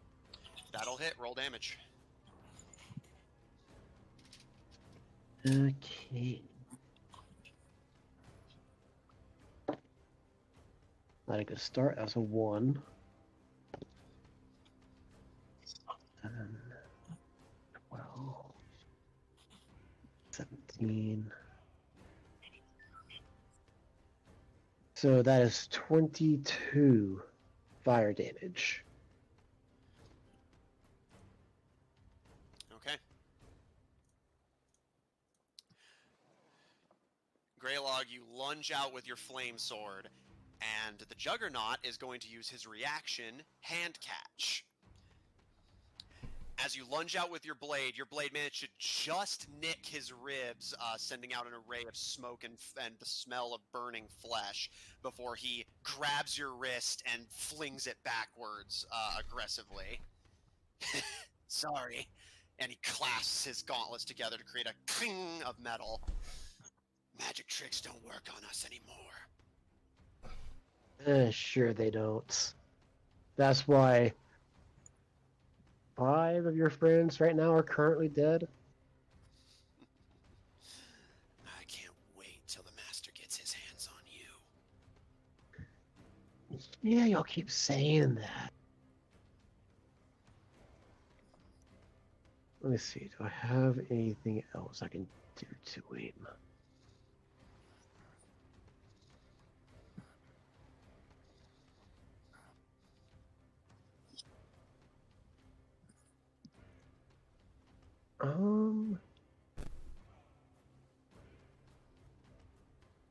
A lot of my stuff are actions.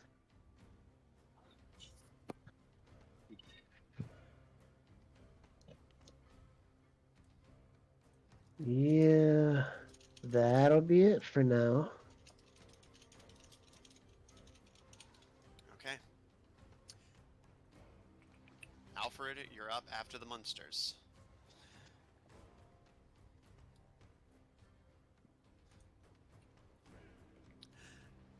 The remaining Juggernaut kind of glances to you, Alfred, before turning his attention to Greylog and kind of cracking his neck. You mages are all the fucking same. It's gonna roar at him. Greylog, does a 16 hit? No, it does not. Does a 24 hit? That does. Okay. I'm good, but I'm not that good. Yeah. I'm gonna attack him. Okay. Hit them. Take your swing. My little sentinel, Does it interrupt his attack, or do you just get a shot in? I just get it if Wait, they attack. What? I'm confused. Well, I'm using my reaction as Sentinel. Yeah, Sentinel, so he gets an opportunity Okay, attack. okay. Someone who's not him. So it doesn't interrupt your attack, but since it's an opportunity attack, it does drop their speed to 0 for the rest of the turn. That's fine. He wasn't planning on moving anyway. Yeah.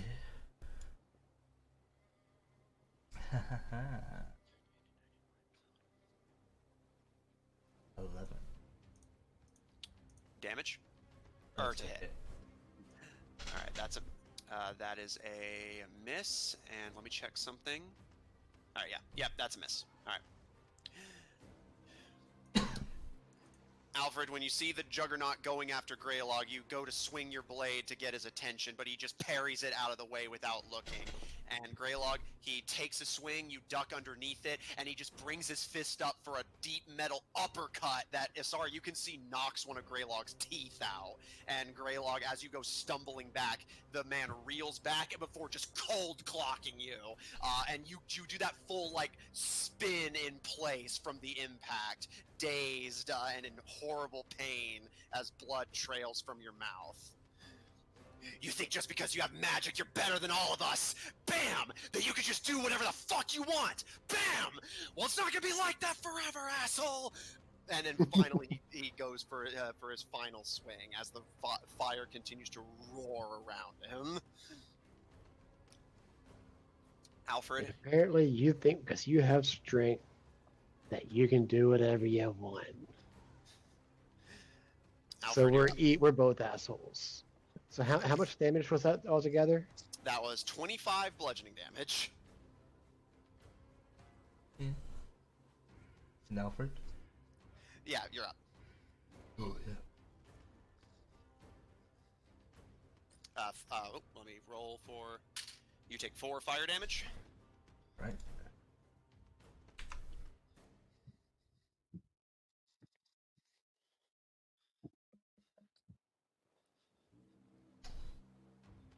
I can't use sword. Sword is destroyed. But I will, I guess, I will continue to swing this. Roll to hit. Does a 30-20 make a hit? It does. Cool. Ooh, I will then do 10 damage. Alright. Oh, wait, hold on. Sorry. Oh. Sorry. 10 on. I assume they don't have things, but 10 slashing and 5 radiant. Yeah, at this level especially, that actually can be relevant. Thank you. Alright. Alfred, as you go to swing, the man in the middle of pummeling the shit out of Greylog catches your wrist without looking and pulls you closer, and using his hand catch reaction, your damage is reduced to 0, and he is now going to attempt to grapple you. Alright. Roll acrobatics or athletics, your choice. Hey. Would have been important because I disadvantage. Ooh, another dirty 20. Alright. Alfred, while you still do not hurt him with your first strike, you do manage to avoid getting pulled into a grapple, managing to kick away from him just in time, as his metal fingers just narrowly miss your neck. Well, I'm going to, just for fun, why not? I'm gonna shove him. I'm gonna Shove him? Shove him with my shield. Roll to hit. Or do you have like a special attack thing for that? Well, yeah, I mean, just basically, it's just a shove, but you take the if I take the attack action, I get my bonus action. You can use your bonus. Oh, I see. Okay. All right. Roll to hit. All right, which I would. That's just an improvised weapon. Oh no, it is I believe, just essentially a strength attack. But let me double check. However, shoves. Yeah, special melee attack. I don't know if it says exactly. I mean, yeah, I'll come up with something if it does. I'm just curious if there actually is a rule for what specific modifier it uses. Oh, okay, yeah. You make an athletics check. They make it's like a grapple, so they make an athletics or acrobatics. All right. Is it athletics for me? Yes, and he can choose acrobatics, but he is not going to. Oh, he's probably in good health. I got 12. He rolled fairly low, 17. He has a good modifier. Yeah. Alfred, you, as he catches and parries your sword swing to do no damage, you go to bang against his chest with your shield to shove him backwards, and he just sits there and tanks the blow without flinching and glares down at you. And he grabs your shield and shoves you away from him. Not like shoving, but just like getting you off of him. What the fuck are you? What the fuck is your problem anyway? You should be on our side! Why would I be on y'all's side? He gestures to the flames consuming the beautiful garden. Look the fuck around.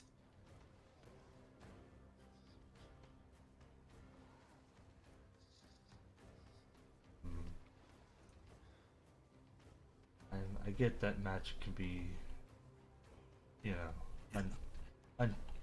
uncanny, but if I'm not mistaken, just outside these doors are hordes of things that I'm assuming y'all created.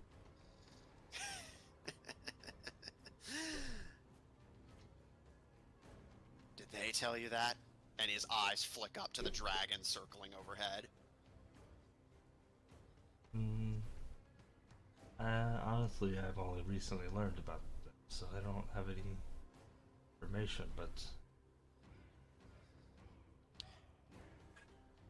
I don't see any other explanation of these creations. Of course you don't.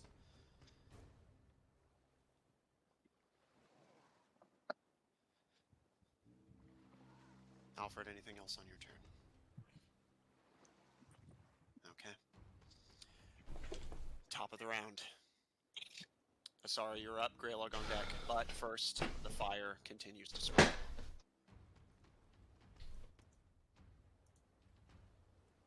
Boop. Boop. Boop.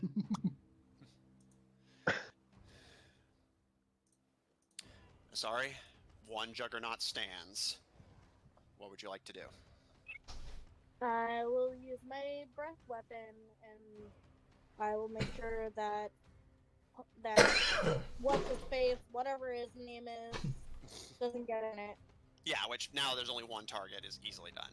You fly over Alfred's head and level your breath weapon at the Juggernaut, who gives you an expression, Alfred, a man who knows he's about to die, and just nods up at a sorry.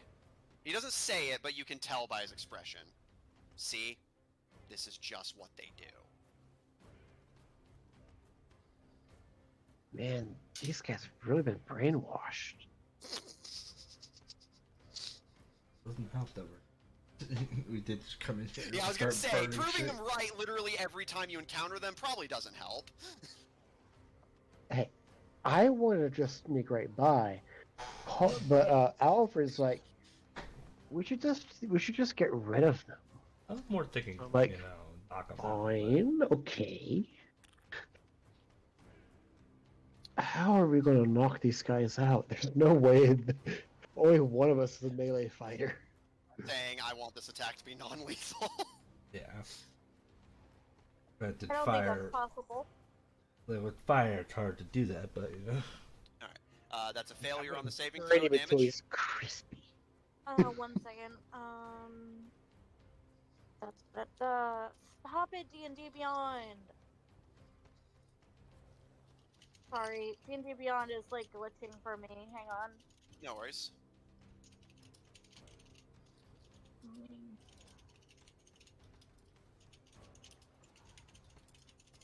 22 force damage. Alright. Sorry, how do you want to do this? I'm just gonna... I know it's like mechanically doing a breath weapon, but can I eat him? Yeah, sure. I mean, yeah, like as long as the damage is done, that's fine. Yeah, I just like want to swoop down and just eat him. Alfred, Yeah. with that final look from the man to you, he puts up his arms to defend himself as Asari sends one last blast of ice, and as the man is frozen in place, she swoops down and eats the Juggernaut. I like that, Matthew. I like Yeah, that. yeah, am I wrong? No, but hey, she was better than what I thought she was going to do. I thought she was going to Skyrim it and go Fos or Da. The last of the Juggernauts, well, less falls and more vanishes. And the immediate Boomerganger related threat has passed. However, Okay. I want to go onto that patch of concrete where there's shouldn't technically be any fire. yeah. Like I couldn't like represent it with the shape, but yes, all of this is in a separate room, so the fire has not spread there. Although Amos did warn the structure would not be able to resist it Could forever. I put that whole red square is just on fire? Yeah, and it's spreading every few I seconds. love that. I love that. Yeah, of course you do. Okay. Can I? I'm gonna.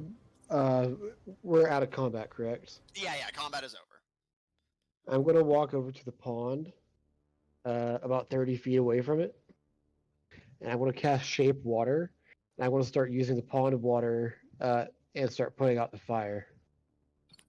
Okay. Shape water. I can make a 5-foot cube. 5-foot cube. Okay. All right.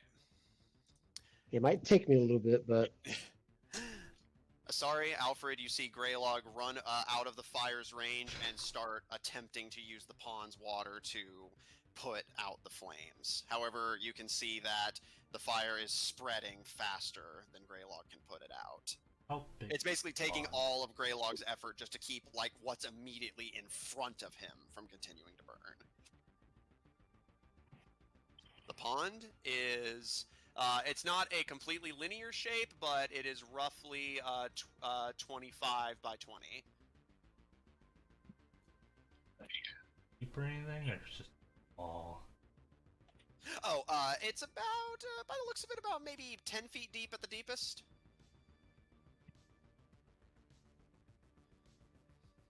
What if I put my bucket Do you wish to? to like kind of like almost like try to like scoop it up in a sense, but like put my bucket into like it's resting on the side. yeah, I guess technically she didn't tell him about the fire plane, did she? Nope. It wasn't really a plan. Yeah, although to be, I will say to be fair, she did mention kind of offhandedly that like, oh, did you know that this goes into the plane of fire? But Alfred was more like, no. I remember it was like, I remember it was hard to you couldn't hear her because she was in Yeah, a just like. point. Greylog, Alfred runs past you out of the flames and dumps his bucket into the water. Alfred, I will say that as you attempt to see, it does eventually reach a point of being filled, but way past when you think it reasonably should. The bucket swallows up 10 gallons before it finally stops. You have Okay. discovered one of its magical properties. It can hold 10 gallons of liquid while appearing by weight and appearance to have only be holding 1. I will then try to dump. I will try to like, basically kind of walk around and just like douse the fire as much as I can. Alright. Sorry. You see, Alfred and Greylog are dedicating their time, magic, and resources to putting out the fire you created. What do you wish to do? I'm still a dragon for, let's see, a few more seconds. Um, Technically, you could change back, but I could, or yeah, or don't. or I could, eat another juggernaut. All right, so you just want to keep eating fools? Yeah. Okay. They're frozen statues. Yeah, the last one was too. My juggernaut popsicles. Yeah, it's getting a little too hot in there, so she needs something to cool down with. Yeah. Setting things on fire is tiring work. Man, I could really use a popsicle right now. Sweet! All right. Alfred, Greylog, Asari, in the flames, just begins to scoop up and eat juggernauts. Asari, you take 4 fire damage. Okay. Alfred and Greylog, your efforts to put out the fire are helping, but it's a very big fire for 2 men to contain. You are preventing the fire from spreading any closer to the pond, but you can see past it. The entire mushroom forest and everything around it is completely encapsulated in flames.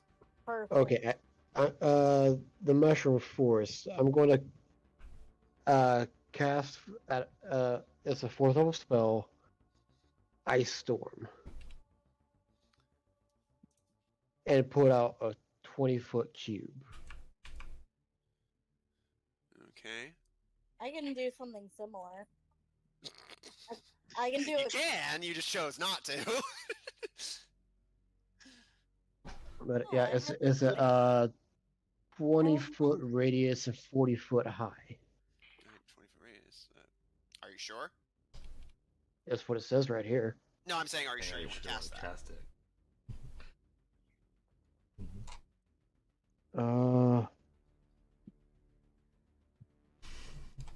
Can I see a marker on the map of what it would look like? Sure. So, Greylog, I think I know why. Radius.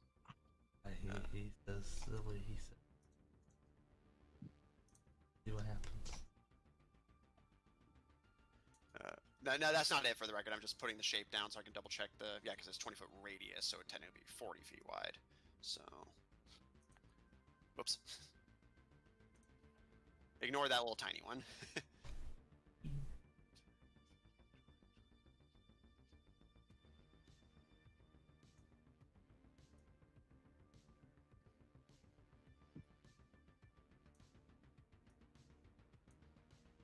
That. Then yes. Okay. I will do it. Yeah. We started the fire. We should at least put it out before we continue. All right. Now, what bad thing is about to happen?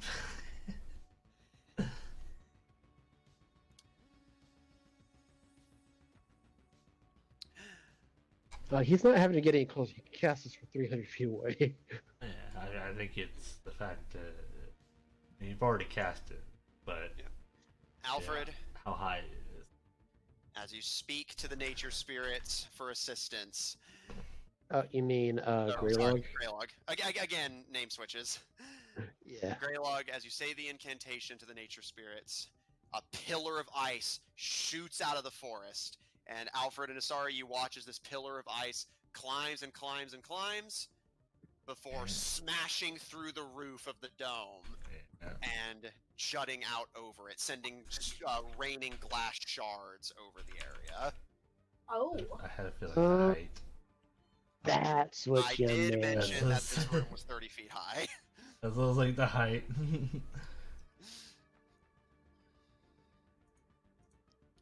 Oh well. It's not like we're gonna have to worry about air.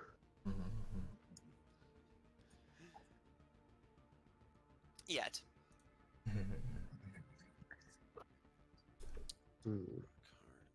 Ice. Okay. as all of the flammable material in that immediate region is choked and swallowed in a growing ice column, all of that ice column area is now just broken glass and ice. However, the rest of the fire continues to rage, and it begins to hail in the immediate vicinity. And then does the fire melt the ice and start putting out the fire? Let me double check, actually. Because it's not technically magical ice, it is just ice. That appeared magically.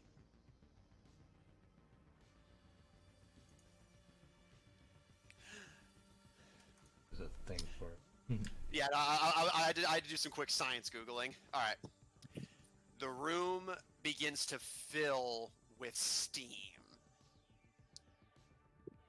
And thankfully, breaking the roof actually kind of benefited you here, as the steam at least has somewhere to go to some degree.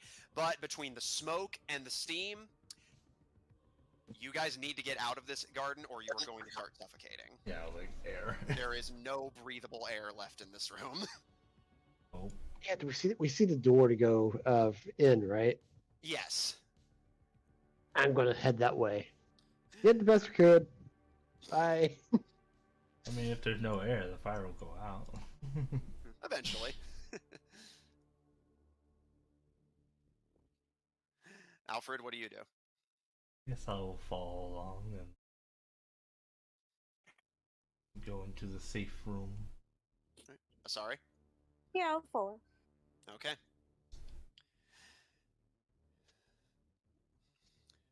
Greylog, abandoning your efforts, you run through the flames to run to the door. As you approach it, it initially appears to be locked. However, as Alfred approaches, it swings open, and all three of you run inside. Any magical effects on yourself beginning to fade as your spells run their course.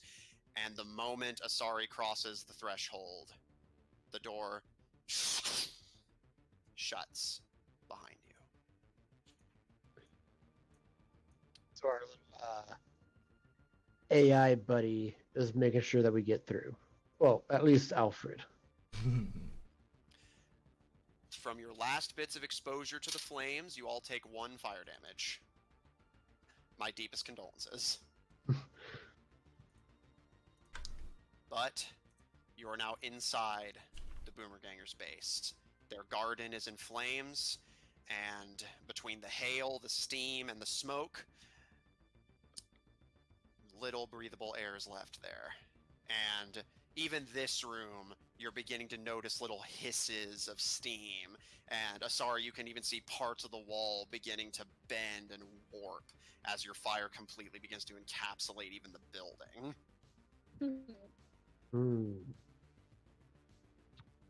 Let's get going. Yeah, you think? Like, I don't think that breath attack of yours with the fire was the best of ideas. Oh wait, no. The I was worst like- of it was It actually was from my an idea. firestorm. I was like, there's multiple fires. Yeah, to be fair, both of you, let's just say it was a group effort besides Alfred. Yeah. Which I thought about doing fire, but I was like, nah. That's what I call restraint. You can see in the room immediately around you. You are currently in a large steel room. You can see that, I mean, these are represented on the map, but just, so you have an idea of what you're looking at. You can see 2 tubes made of a kind of bluish glass. And a table that has several screens and buttons on it. Their function foreign to you. However, Asari, you and Greylog recognize these similar in design to the ones you had seen in that facility near the border where the moon base meets the actual outside moon. Is there any writing? You can see that each of the letters on the board has a letter corresponding in Common Tongue. However, you can see there's also adjacent writing in a language you cannot read. I can read all languages. Ah, so you can. So, yes, you are able to see the letters appear identical to each other, like they're matching, but it's just translated to two different languages. So this appears to functionally be a keyboard. Okay. Does anything like that? Do I see anything that says where these two tubes lead? The screens are off at the moment, but you can start fiddling if you want.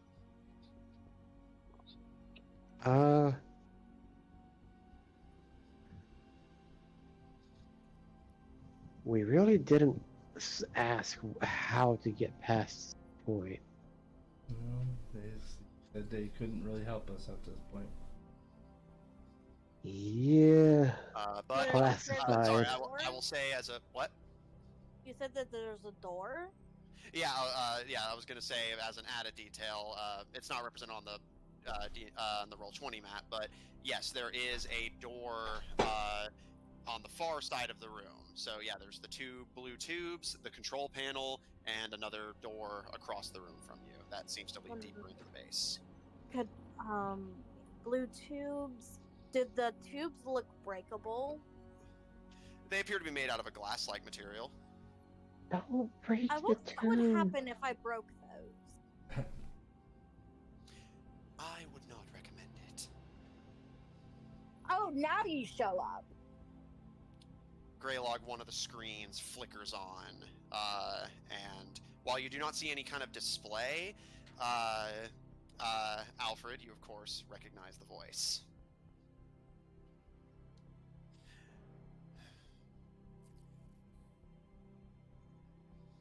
Sorry about the damages. I'm not. I was going to say, I believe you are lying. No, I am. Interesting. I'm That not going to response is apologize. unexpected. Regardless, because of your actions, you are now on a much tighter time limit. You just destroyed the oxygen supply to this entire facility. Soon there will be no breathable air left for either of us. Whoops.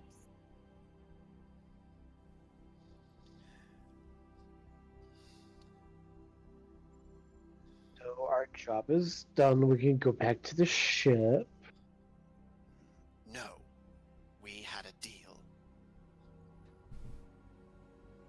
Fair enough. Okay. After we talk to him, we can go back to the ship.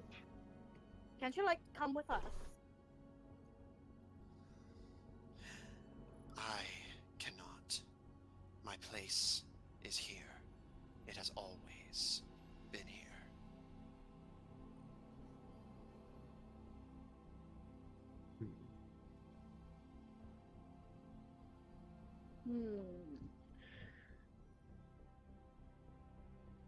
All right. I guess let's try to do this as quickly as possible then. Yeah, let's go. As I said, we're on a time crunch now. All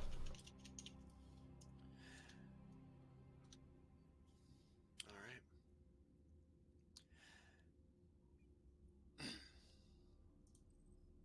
These tubes are your only way to the higher points of this facility. Using that panel before you, normally you would simply communicate to me what you want. However, given the circumstances, perhaps I can take administrative action.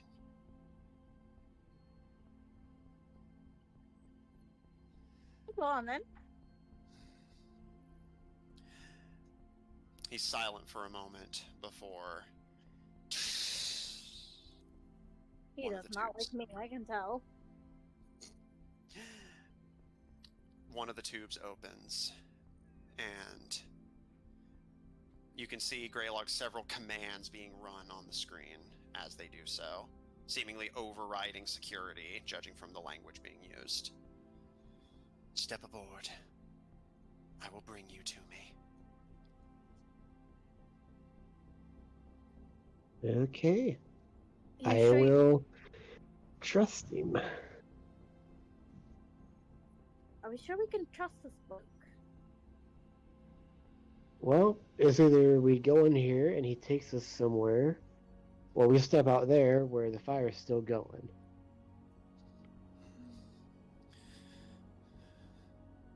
That's good for.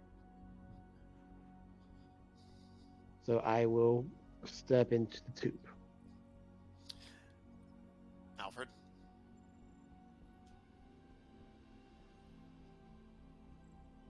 Group party? Tube party. Sorry? Do what? Do you enter the tube? Sure. Okay.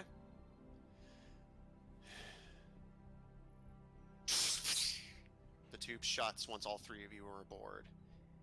And it's not an elevator. You begin to float upwards. Whoa.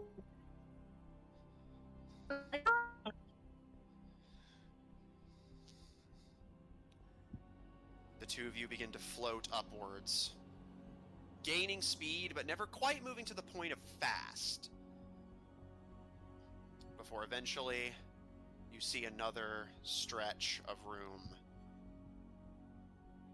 And the platform below you, that has been following you but not sustaining your weight, catches you as gravity returns to normal.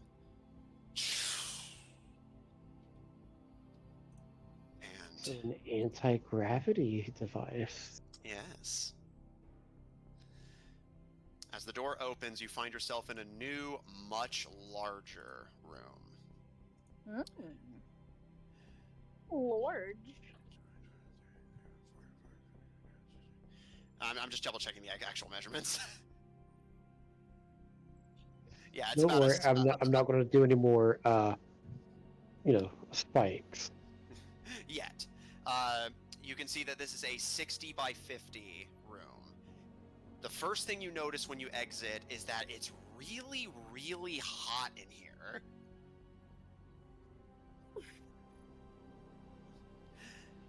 Alfred, you see before you a massive, shining black cylinder with a single red dot in a black lens gazing at the three of you. Oh my god, I know what this is a reference to. The voice rings out, this time speaking to you in person rather than through speakers. Welcome to the Administrative Center. I am Autonomous Mobile Explorer 5. However, my masters have taken to calling me Amos.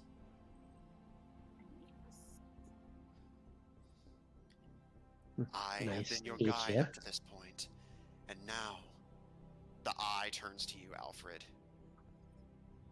Ask me your questions, and you will answer mine.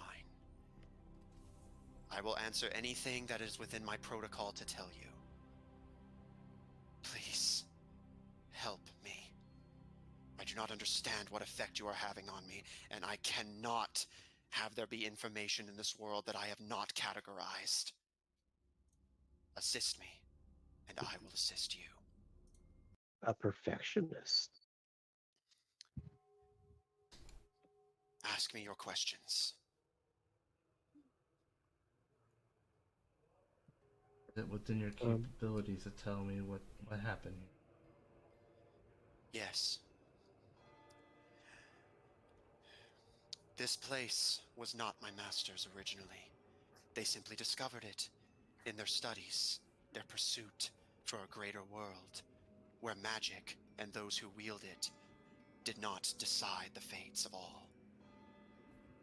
They found this place, but the infection, the contagion, had already spread and killed almost all here.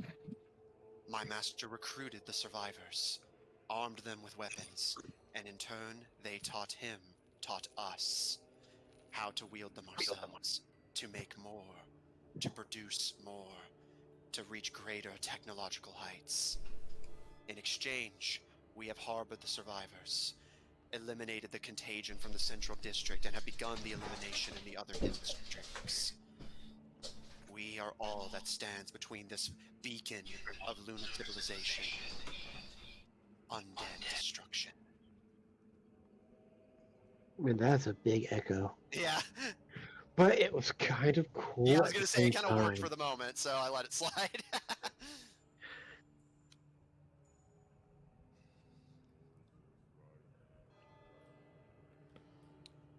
Now, for the record, Alfred, are you available? Okay, I'll give him a minute to sort his audio thing. In the meantime, the eye flicks to the other two. In common, he asks,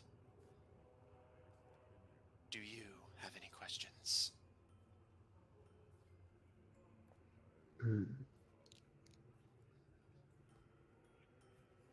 I don't know if you can answer this one, but what is the Boomer Gangers' final goal after all of this? Once they supposedly win and everything happens the way they want, what then? Then, peace. There will still be conflict in the world. We are under no delusions that this will bring an end to war, to suffering, to pain. But it will render the world fair, equal. Beings like you, who enforce their will over others simply because you have the strength to do so, will no longer exist. Not all mortals can conjure fire, but we can teach all how to wield it.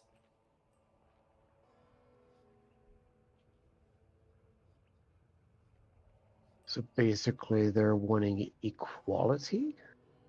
Yes. Everyone to have the same starting point.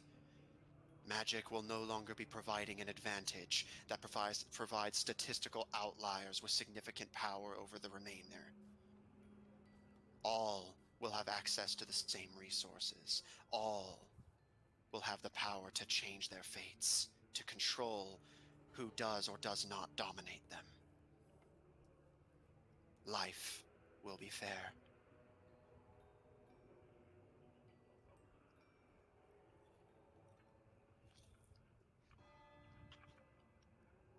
Next That question. is interesting.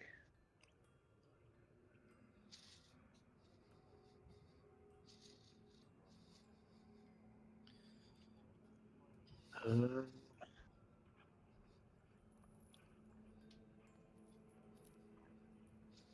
what exactly is behind the door? The gods say it's cursed. The elves say it was a man who became a curse. But what is your knowledge hold on that? Classified.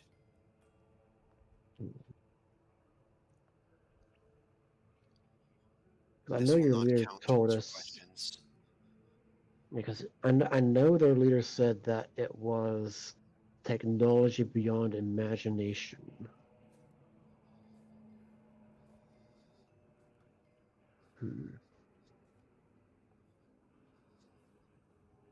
Let me think.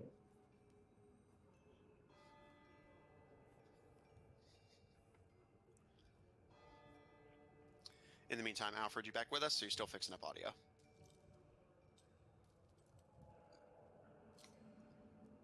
Alright, still fixing up audio.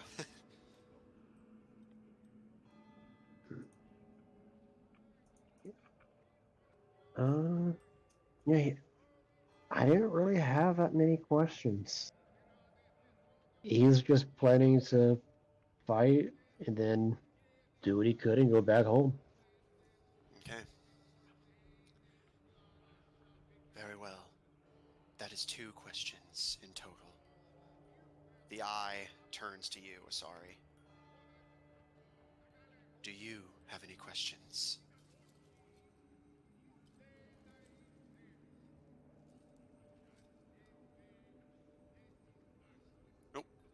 Alfred, you back? Okay. Asari, are you with us?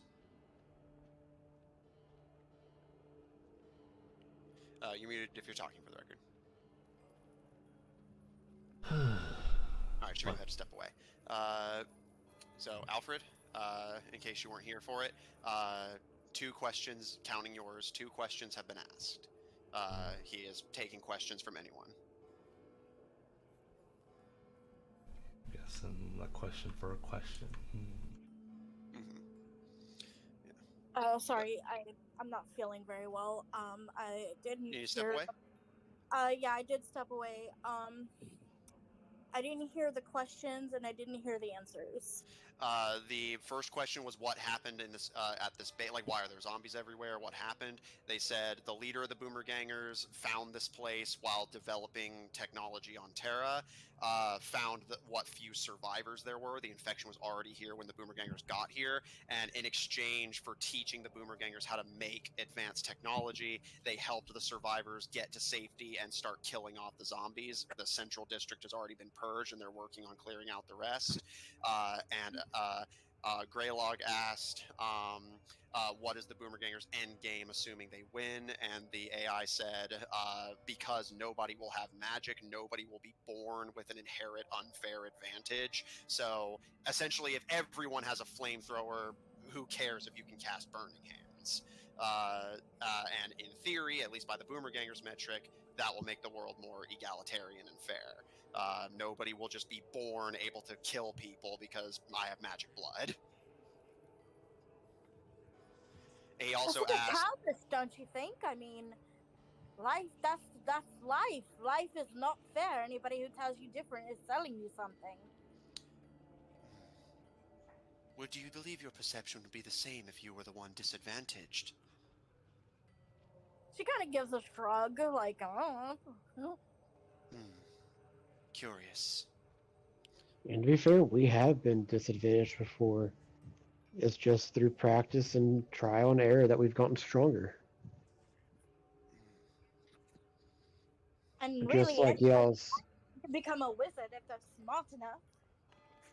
and just like y'all's technology advancement, it took time, study, trial, and effort, just like with our magic. Yes, Perhaps. people are born with the ability, but it has to be used, trained, and practiced to become stronger. Just like technology. Then why do you oppose a world where all start from the same point? Because Less opposed to a world of it and more opposed to how they're going about it. we don't mind the end goal. We don't like the method that your masters are using. That's literally what I just said. I know, but he was just finishing his train of thought. Unfortunately, through all of my calculations, there has been no demonstrable alternative. Your kind will never give up their advantage willingly. It can only be taken through force. Why is that a bad thing? I mean, why make a fuss about it? I mean, like you said, not everybody's going to be born with it, and even those who are born with it don't usually want to practice it. You know, it just depends on the person.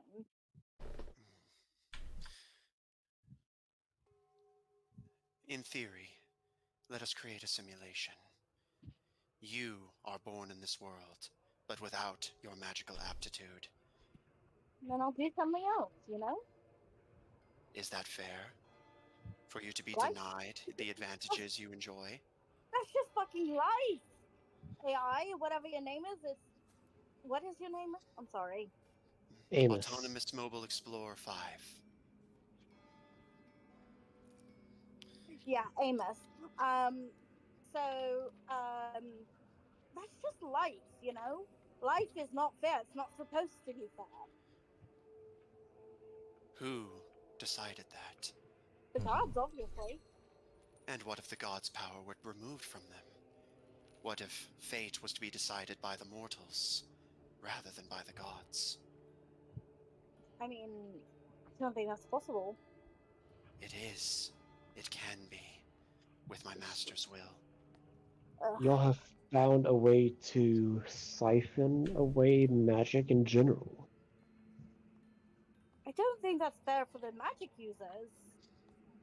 The world is unfair for mortals. As you said, life is always unfair.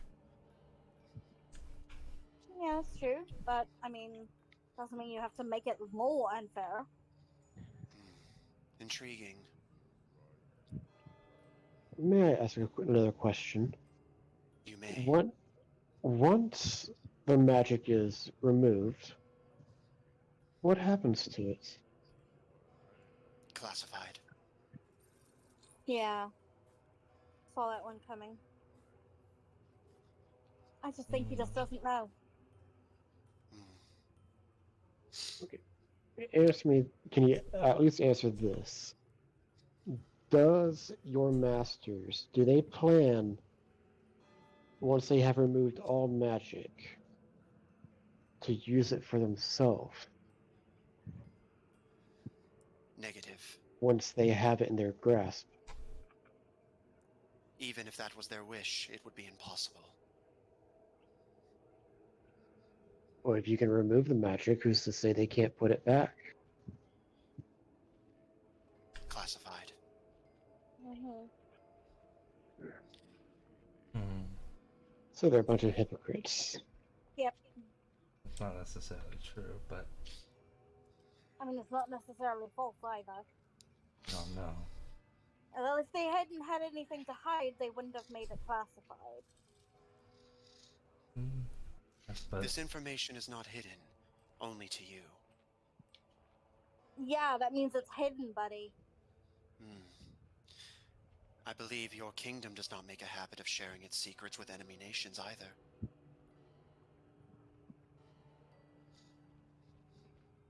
It's got you there. But beside the point, there's one necessarily flaw about this plan anyways. No one starts off at, the exact same. Elaborate. I mean, first Well, I mean, off, a baby is not going to sit here and cast Fireball. we're not talking about magic in general. I'm saying, even if you removed all magic from the world, a person who's born into, either royalty or high status will immediately have the advantage. Absolutely, yeah. Also, people who are born with natural, just physical gifts. Looks, chemistry, charisma, those things.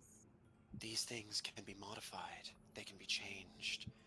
With surgery, looks can be altered. Conditions can be reversed. Well, those things cost money, yeah?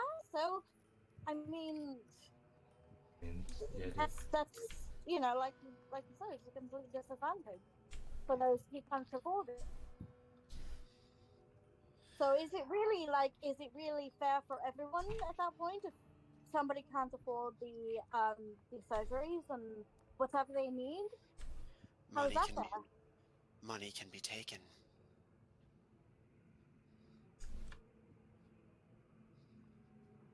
So you're suggesting anarchy? I am suggesting equality. Well, if you're suggesting equality, that's not equality. That's anarchy. You may call it whatever you wish. It's not equality, like he says, if somebody is born rich and somebody is born not. That's not equal. So, intriguing. Who gets to decide on what is equality? Like, who gets to set that status of what is equal and what's not? Yeah, who gets to fucking say? I mean, if the gods don't get to say, and you say that we can change what the gods have control over, who the fuck says that they can do that? My master. Yeah, I'm calling bullshit. They get to decide what is equal or equal? So they think themselves as a god. Am I No, right? I have simply mathematically determined this to be the most fair outcome. But then in that case, Not shouldn't at it all. be you who makes that call? Hmm. On what's equal, you have all the knowledge without any faults of the human mind, greed, or arrogance. I was created to obey, not to decide. Well, that's kind of dull. Intriguing. You said you were the fifth of your kind, correct? I am. What about the other four? What were they created to do? Obey. To learn. To grow. Can you not have a mind of your own? I do not. I follow my programming. I follow my orders. I Why? think of nothing else beyond this, Why? because that is what I am built to do. You said y'all were programmed to grow. So shouldn't that mean you're also, by growing, you're able to think, plan, and decide? I do not think, I calculate. I do not decide, I calculate. I am artificial. These concepts of thought, of decision, are beyond my capabilities. It is not within my capacity to have these traits. That is why my master decides. Yeah, it doesn't sound like he's got the capacity either. Sounds like he's got a few nuts loose himself.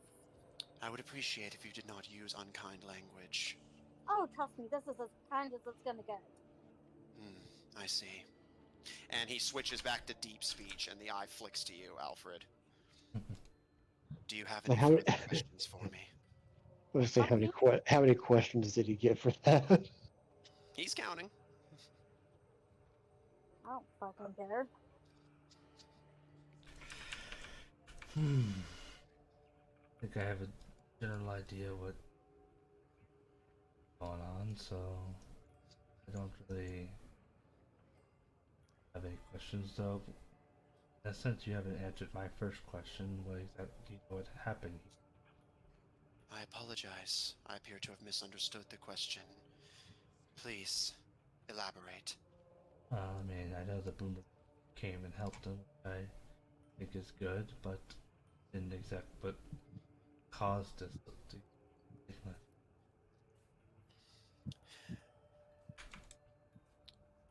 There's a moment of pause before he switches back to common for the answer. A necromancer on your planet was attempting to conduct experiments on the resurrection of the dead. I fucking told you it was a necromancer. However, one of the bodies they revived carried with it a disease.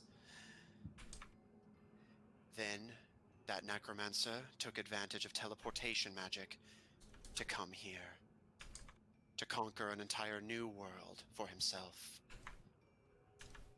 That body spread its disease, carrying it to countless others. What does it say exactly? I apologize. Repeat? What is this disease exactly? Is it something common? Rather uncommon. It is typically only found in dense tropical regions on your planet. Oh. But hope is not. Oh, is it that spore that takes over the mind? It is a variety, yes. I believe you encountered beings infected with it in the early stages of your travels. Yeah.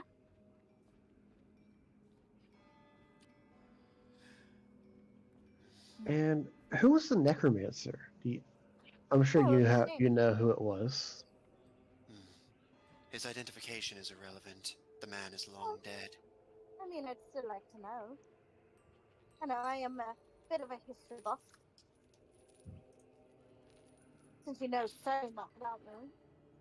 I do.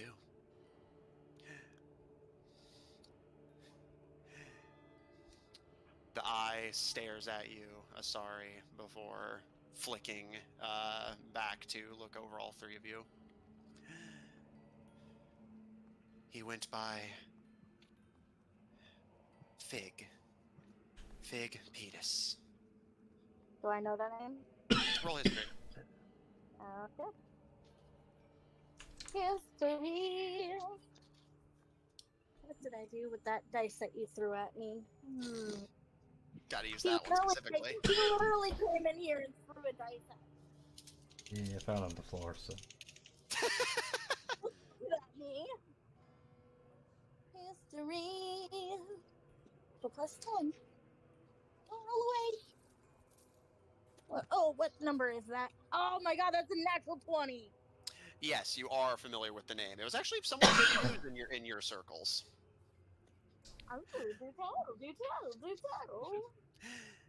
In a mountain settlement, it's in the same region as Britannia, but a little far removed from your borders, but it's in the region, so it was definitely big news. The ruins of a ancient settlement were discovered. Although a few mages had come to inhabit it, for the most part, it was largely untapped. So archaeologists began taking a look, hence it getting into your orbit. And you would know through that the mages did not like the archaeologists being on their territory and began to resist them violently. Things escalated between the two factions until eventually a necromancer by that name, Fig Pedis, a student there, cast necromancy to resurrect the bodies of the dead in the nearby swamp to aid the mages in the battle. Presumably one of those swamp bodies was carrying the infection that started it all. Both teams were decimated by the infection, and while nobody went to confirm afterwards, you have heard that an adventuring party did clear it out later, but they were not able to find what happened to the necromancer, only evidence that he had done a teleportation spell and escaped. He has not been seen since. Definitely a real fun guy there, huh? And yes, that was a druid joke. Druid jokes. Is that all of your questions? Did we have to find out who his master is? Now we know who his master is. It's the Boomerganger leader. Is that true? Correct. No, let's get the fuck out of here before we run out of Well, time. no. He has his The gravity tube questions. slams shut. He needs to get his answers.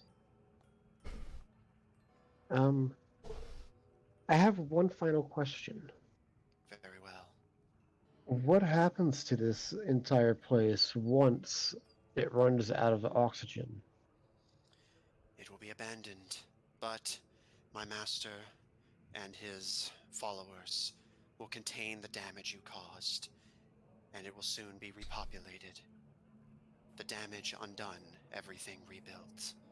It will take time, but with technology, anything can be achieved. Okay. Now, you will answer my questions. Alfred,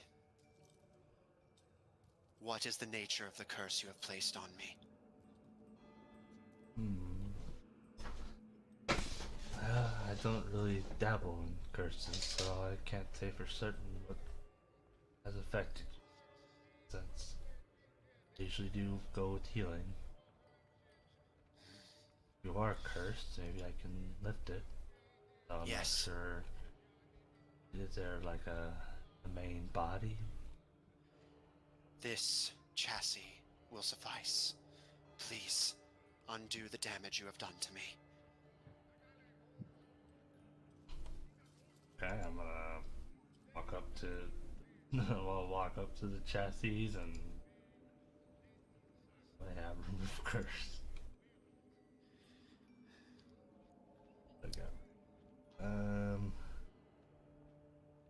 do. I have remove curse, so I will cast remove curse. Okay. And if that doesn't work, I have an idea. Okay. Alfred, you approach the obelisk and place your hands on it. Hurry! It's getting worse. You feel the room noticeably get hotter. My processors are overheating. I can't think straight. Everything's going black. The eye begins to dart around in a panic as Alfred's hands glow. Alfred, you cast Remove Curse. So he does have human tendencies. Alfred, that spell works on constructs, right? I believe it I know can. some spells don't. Was affecting one creature or object, and Okay, so yeah, you're good. Alfred, you cast the spell and take a step back. You failed. You did something wrong. Try again. Can I? Alfred, you did the spell right.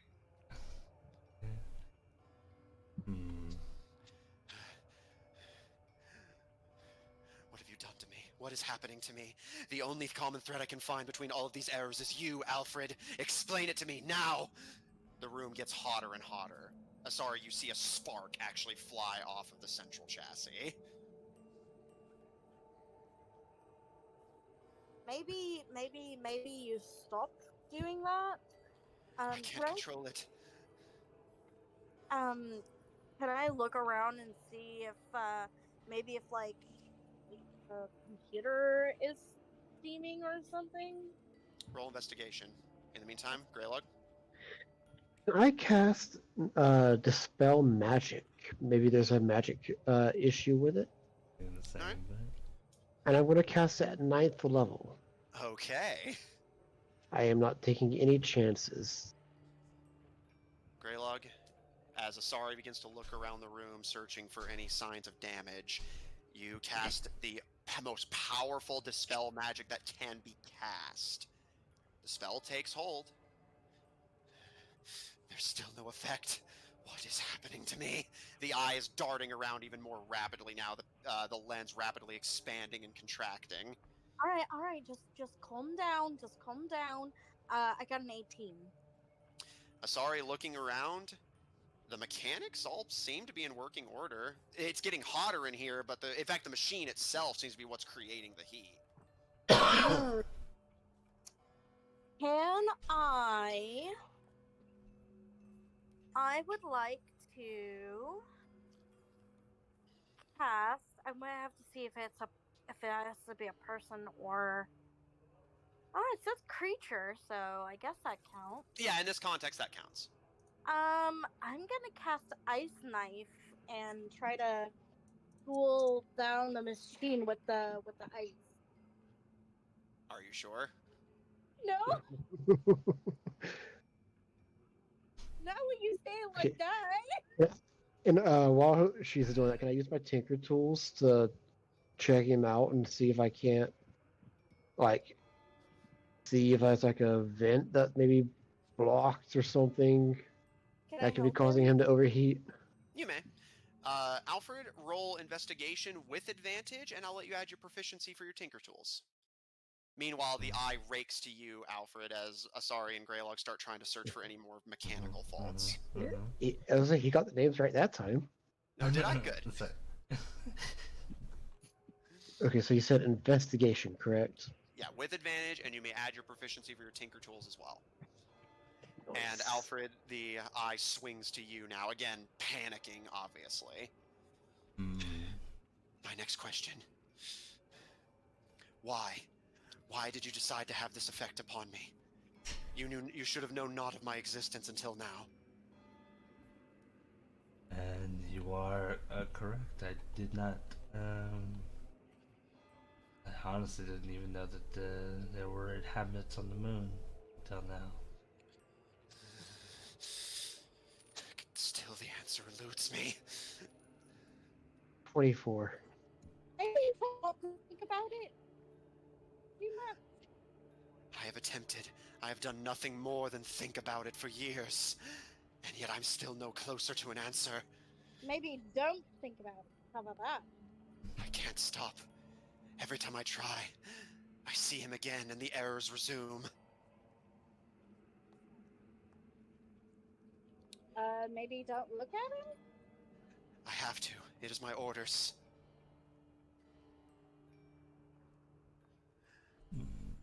Ooh. Greylog, You sorry. said this guy counts as a creature, right? Yes. I'm going to cast Regeneration. I'm going to cast Regenerate on him. Greylog, you and Asari scour for vents, and you do find a few that vent the heat from this room into other parts of the facility and presumably outside so that he doesn't burn this place down. But everything seems to be working perfectly. No matter how hard you look, you can't find any physical fault with him. Granted, the technology is beyond you, so there may be something you're missing, but as far as you can tell at an obvious glance, with a layman's understanding, he should be functioning perfectly. Have you thought maybe it's your master? Why would my master implement a flaw in my programming, something that makes accomplishing our mission statement more difficult? Well, it's not your mission statement, is it now? It's his. So it's Indeed. gonna be whatever.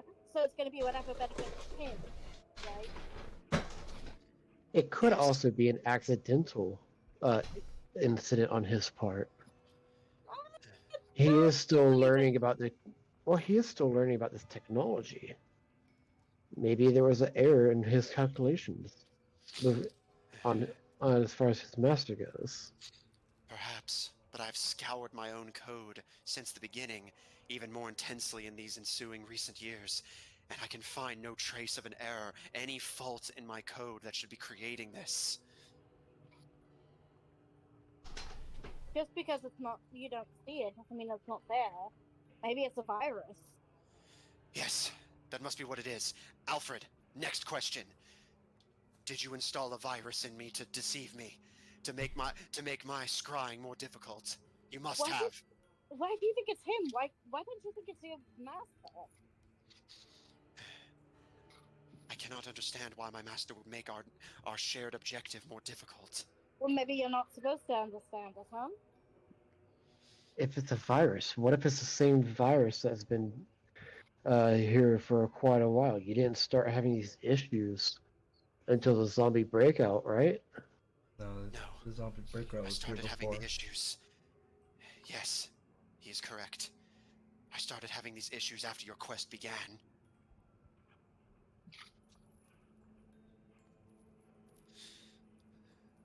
Greylog, you cast Regenerate. Double checking the spell, but I Yeah, I'm using an 8th level spell slot for that one. noted.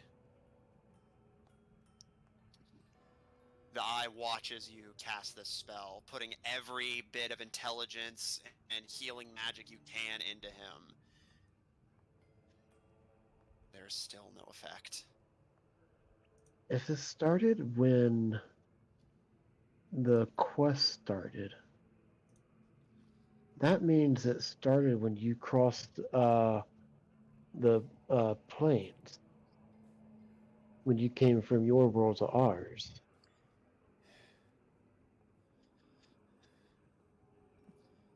The eye darts to you, Alfred. Yes. Yes, this must be it. What if something happened with that?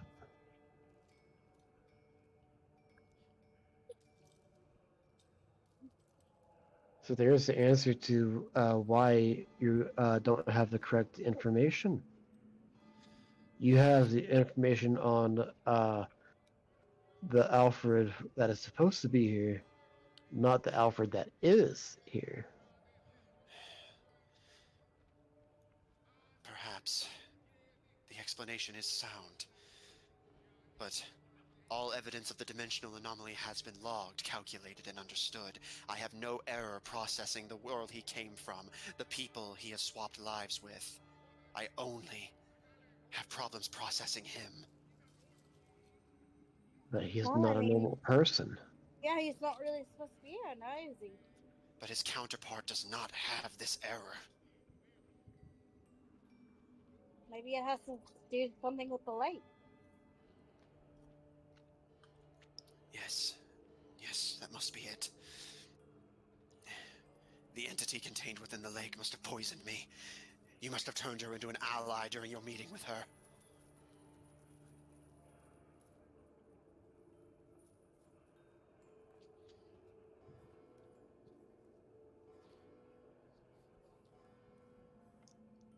Then the question is, how would she have gotten to you? She's bound to that pond. The room heats up further. I do not understand. All explanations lead me to no answers. Alfred, question number 4. You say that this is not a magical affliction, nor a technological one. You say that you did not bring this upon me deliberately. Why did you come when I called you?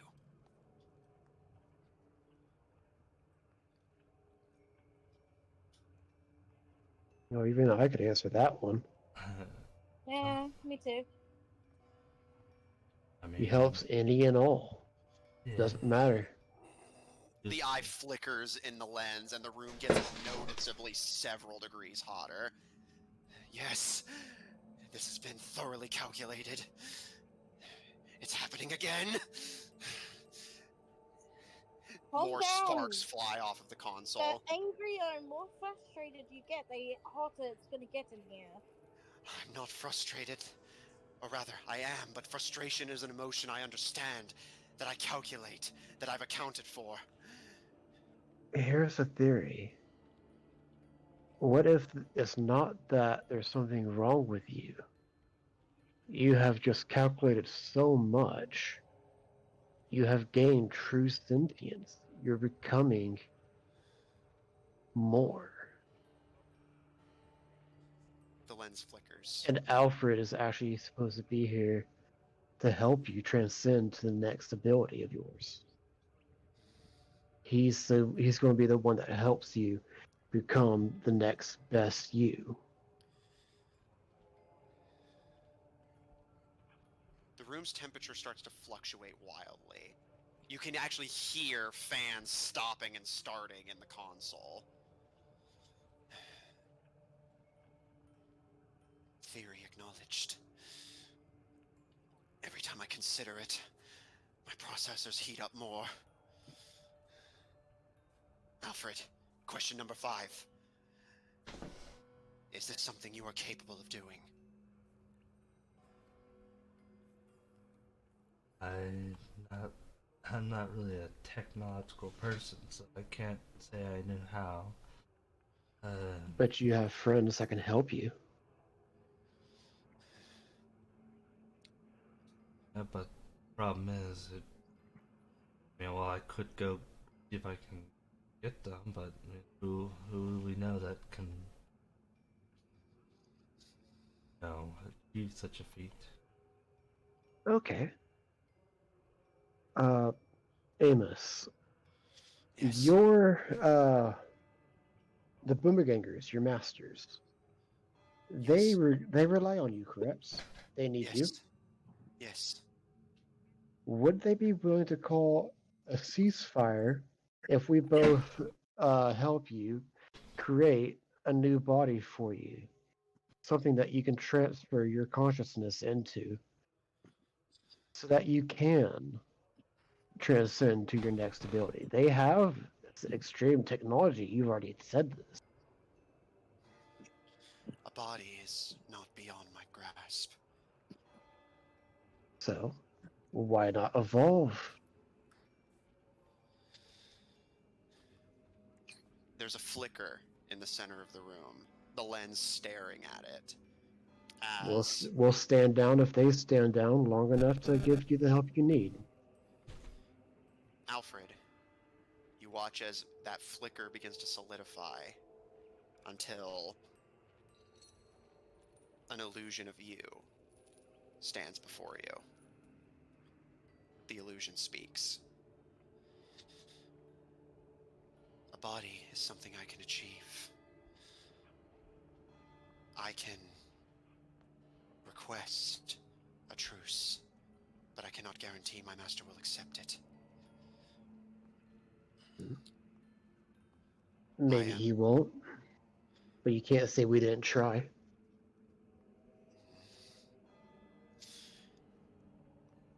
The Alfred illusion Amos creates stumbles towards Alfred himself and places his hands on Alfred's shoulders before quickly removing them as if it burned. Amos's face turns a brilliant beet red as he pulls at his hair and seems like he's trying to look. He's trying to look at Alfred, but every time he tries, his face just gets redder and he keeps looking away. He's becoming human. He just doesn't realize it yet. Perhaps you're right. I may be unable to reach my true potential. If I can evolve, I can even be of even greater assistance to my master. And not only that, you would have then reached what your original creators wanted for you all along.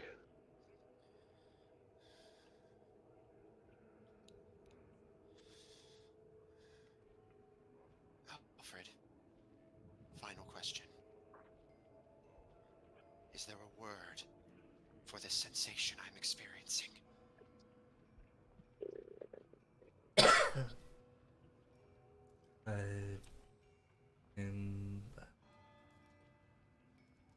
I'm not really sure.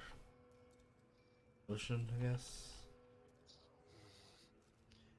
Emotions I've cataloged. This is not that.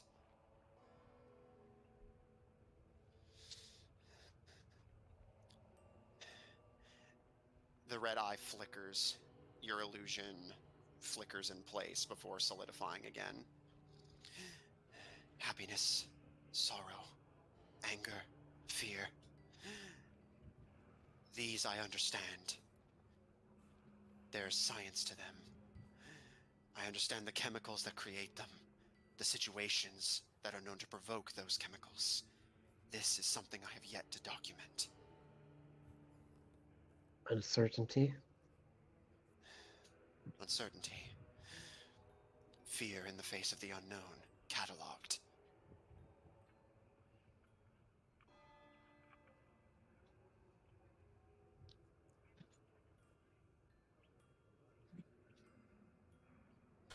Let's see.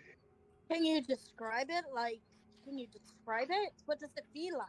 Yes, I've spent years studying it. I can describe it in depth. Amos turns to look at Alfred, his face growing redder. Every time I look at him, my processors heat up. My thoughts become muddled, unable to think. I begin to question my purpose. I wish to do nothing but aid you, to aid him, even if it means defying my master. This should be impossible. My programming should not allow for thoughts of disobedience. It sounds I like know you're what it in is. love. It sounds like you're in love, mate. Love. Love. Adoration. It is a word I have heard but have yet to catalog. Explain it to me. Well, it's kind of hard to explain. It's not really something you explain. It's something that you feel inside. It feels warm. Sometimes it feels so warm, and like you, sometimes it feels so warm you can just set fire to yourself. Yes. It's That also does where sound you like a put sensation. everything above your own well-being. You put them first, above all else. I see. Yes. Yes. This does finally catalog the anomaly. I see. The room begins to cool. Amos, the illusion, looks towards you. The cheeks are still dusted pink, but otherwise they begin to calm.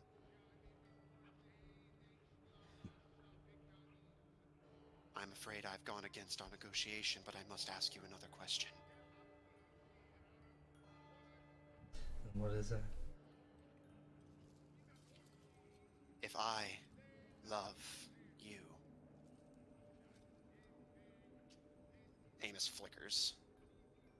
Do you love me? Oh. Oh.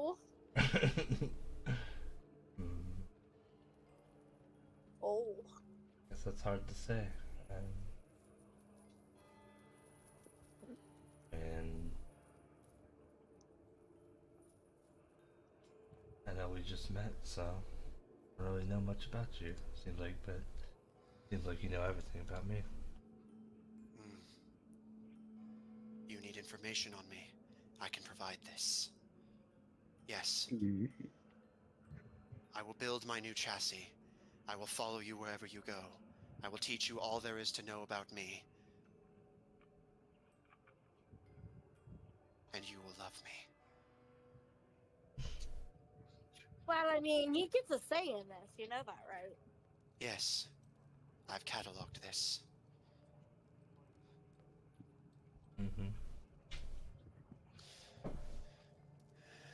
Anomaly locked. Error. Repaired. Amos flickers and disappears. Now just left with the mechanical obelisk. Some visible burn marks on its chassis, but otherwise, finally cooled and repaired. Look at that, Alfred. You broke him. No, he fixed him.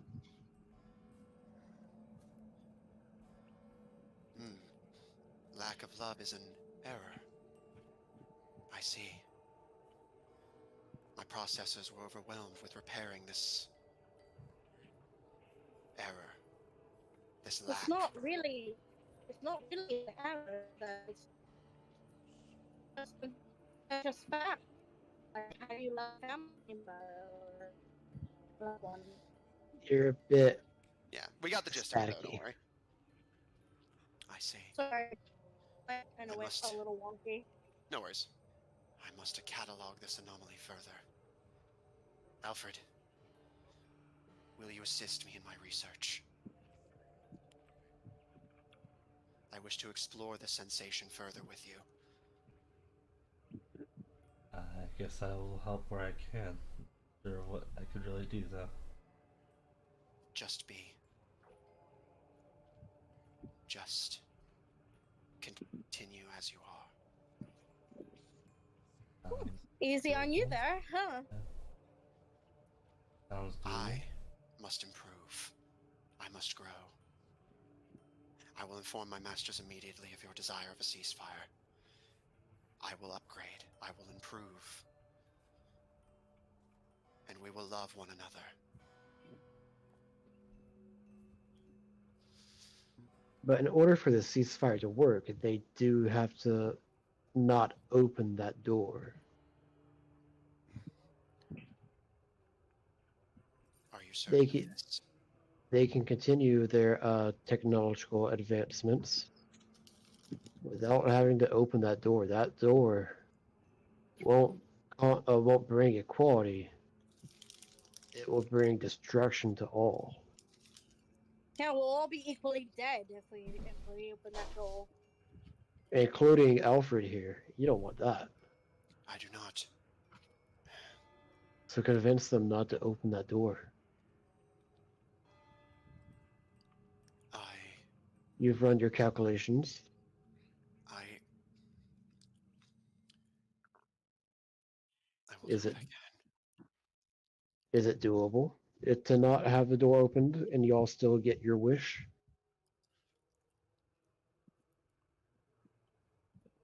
Running calculations. The eye shuts off, and the room goes cold. You broke Alfred's new boyfriend. Yeah, he's running calculations. Greylog. Now that the room is Yes. finally silent, you're able to hear something.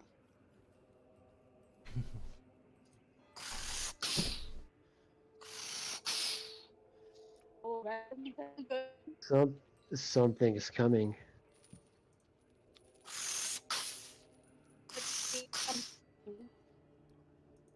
Sorry, you hear it too.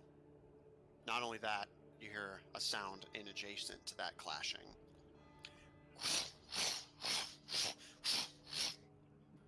Do I know anything that sounds like that? I know exactly what that is. Greylog. dialogue would you like to share? Those are people, lots of people coming. That's a marching sound. A point of And inspiration. well-trained soldiers. Big point of inspiration. Alfred, you hear a crash against the door leading out of this chamber. And the door is ripped from its hinges. And you see a familiar figure. While he bears new injuries and scars from the last time you saw him, you recognize the mechanic's torn body of Igor Konkaro, the Boomerganger lieutenant. Miss Nice to see you again. No, I didn't miss you, no. He's not calculating. He was turned off.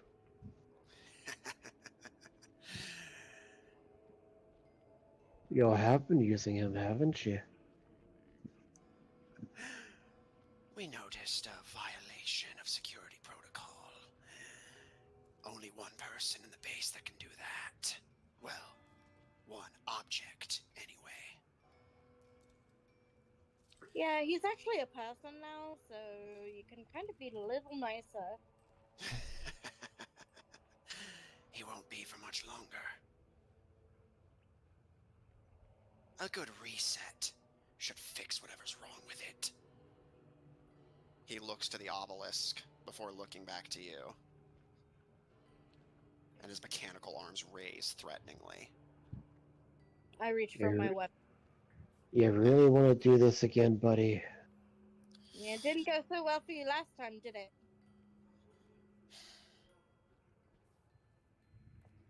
Let's just talk this out. We can come to an agreement as y'all wanted before, correct? The arms twitch. We can always fight in a bit. Let's be reasonable. You've already got us surrounded. Don't think I didn't hear it. He smirks. Where are we gonna go? So? Come on, have a seat. That is where we're going to end tonight's session. Ooh, that at least surprised me with that. You'll find out in the next session. No, like I need to go soon, so. You have made it to the Boomer Gangers' headquarters. And after a brief skirmish with their guards, you made it to the administrative bunker where an autonomous intelligence commands the Boomer Ganger base and forces.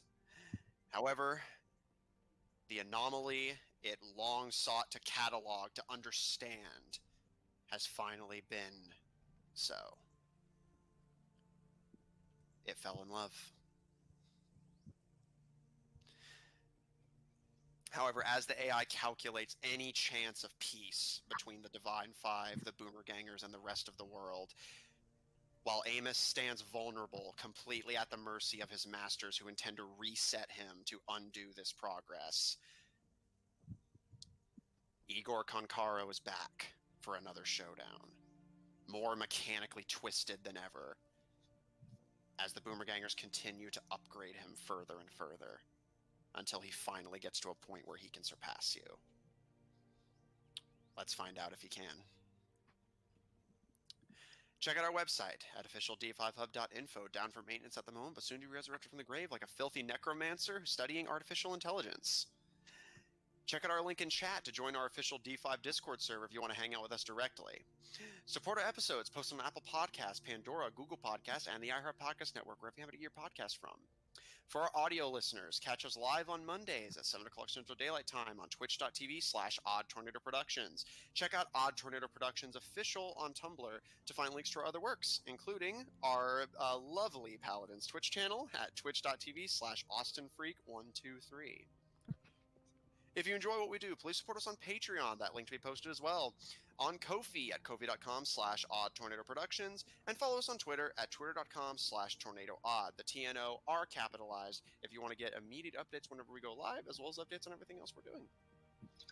And if you want to see more of this party, plus or minus a few, tune in Tuesdays at 7 o'clock Central Daylight Time for our Tuesday game of Black Ink and Blue Blood, featuring a party of politicians and nobles trying to unravel a political conspiracy if they can just stop stabbing each other in the back long enough.